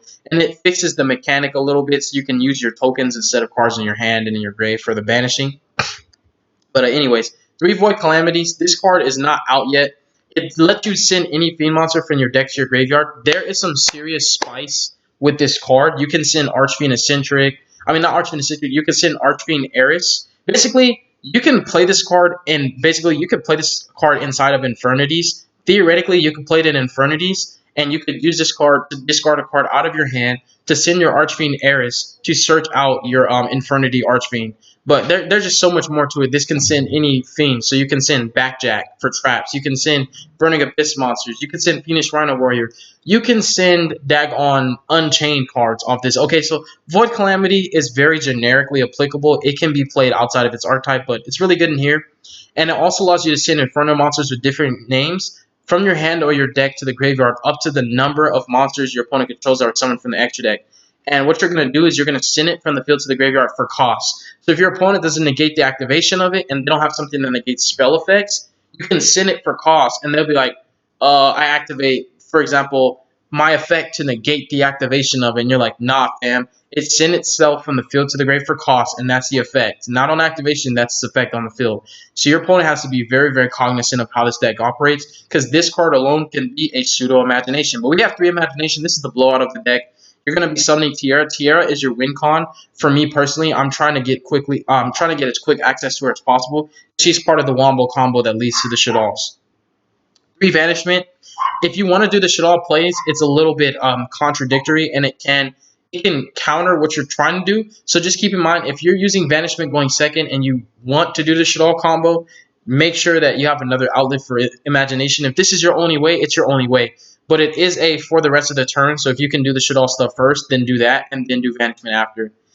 2 Lairs, 2 Mystic Minds. We want to go second. This deck plays Mystic Mind better than most decks that I can think of. 3 Evenleafs. I do play 3 Void Feast, even though this sounds crazy because most lists play 1. I'm not most people, and I'm not about to just play 1 just because it's standard. It's what it like, dude. This card's insane. Even if you go second, it's crazy, yo. Like this, you want to see Feast because especially if you go first with Infernoids, that's the hard thing with Infernoids. When you go first, it's Void Feast or bust. Void Feast or bust. Okay, so if your opponent makes you go first and you didn't open Vanishment or it got ashed, one of the best feelings is if they ash your Vanishment and you have a Void Feast in hand. And you're like, yes, thank you. Void Feast or bust. You want to play 3. And the 3 Liliths to secure it. And that also gives you more synergy with the Lair of Darkness. Obviously, the Metaverse. 3 Extravagance. The extra deck is 3 Tierra. This is the win con that I dedicated for the deck. I allocated 3 slots in my extra deck for Shadal Opcolone. You're basically going to send this off of Tierra, use its effect to search Shadal Fusion, discard one of your dead Infernoids, and then you can activate Shadal Fusion. And that's going to blow your opponent out, because after you've wrecked their board with 3 you're going to go ahead and send Dragon and Ariel to summon Opcolone to negate a card, to pop a back row, and banish 3 cards from their graveyard. That is 3 forms of disruption to clear the board and break it. Just rip it apart. So yeah, Tierra is incredible in this deck. The Omega, obviously, these can be made because of the Decatron, so you're playing these because they can be made too. Topologic Zeraboros, this card is crazy in Infernoid. You banish way too much. It's huge. And obviously, banishing fields, you guys, going second. If you can simplify the game state, bait the negate, summon a Zeraboros, you're good to go. Trichbania, and also 2 Gravity Controllers. This is just so that after you summon the Tierra, you can put her in grave so that you don't have that restriction. Her level is way too high. If you summon Tierra, you cannot summon any of the other Infernoids after that. So you want Gravity Controller or, any other thing that can clear her off the field so that you can start summoning your Infernoids. Because when you resolve Imagination, you're trying to kill your opponent as quickly as possible. And obviously, you're going to be able to do it because not only are you getting the 6 Infernoids from your deck to your grave, you're getting a active Shadal Fusion for Odd Cologne. You're getting just so much advantage. It's crazy, you guys. So this is the 45 card Infernoid deck list. Infernoid deck list, obviously, if you want to make it 40, this is something you can easily do. Cut this, cut this, cut this, and you can be just like everybody else. You can just cut this and cut this, and you have a 40 card list. And if you really just want to change stuff up, for example, if you don't care about Void Feast, because if you don't care about Void Feast, you just don't play Infernoid, you can do this.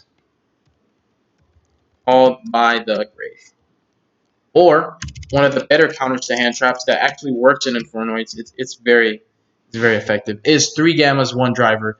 You don't want to play you want to play exactly 40 cards. You go in here, you cut one of your Calamities, bam. 3 Gammas, 1 Driver, exactly 40 cards. I'm not going to save that because I'm not doing that to my list.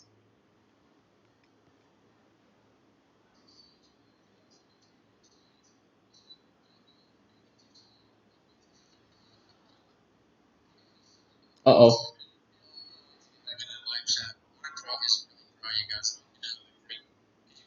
Aw.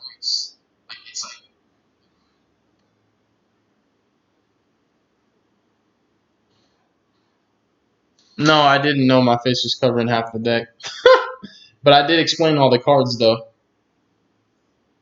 And I basically just told the whole deck list. So maybe I should go back here. Because I'm about to get off anyways. I've been live streaming for a minute, yo. And I'm trying to enjoy the rest of my day. So I'm back over here now. I'm about to check out the live chat real quick. People generator online. What do you think of Trias Arcus 11 Fairy? The synergize what the token of lost stage. card. Okay. I would add the rank 9. Infinitrack, pots back rows if needed. Danger, Dark World. Yeah. Use Red Ice Fusion, you have to use Red Ice Black. Ew, that's why. Okay, that makes sense. Anything else when you use any dragon like things you're going to be turned. I really hate playing against noids. Your outlook on the game is best. Thank you, bro. Now Farfel, I didn't know. Yeah, I definitely did not know. Is that the Farfa that I think it is, or is this just a different Farfa? I wonder.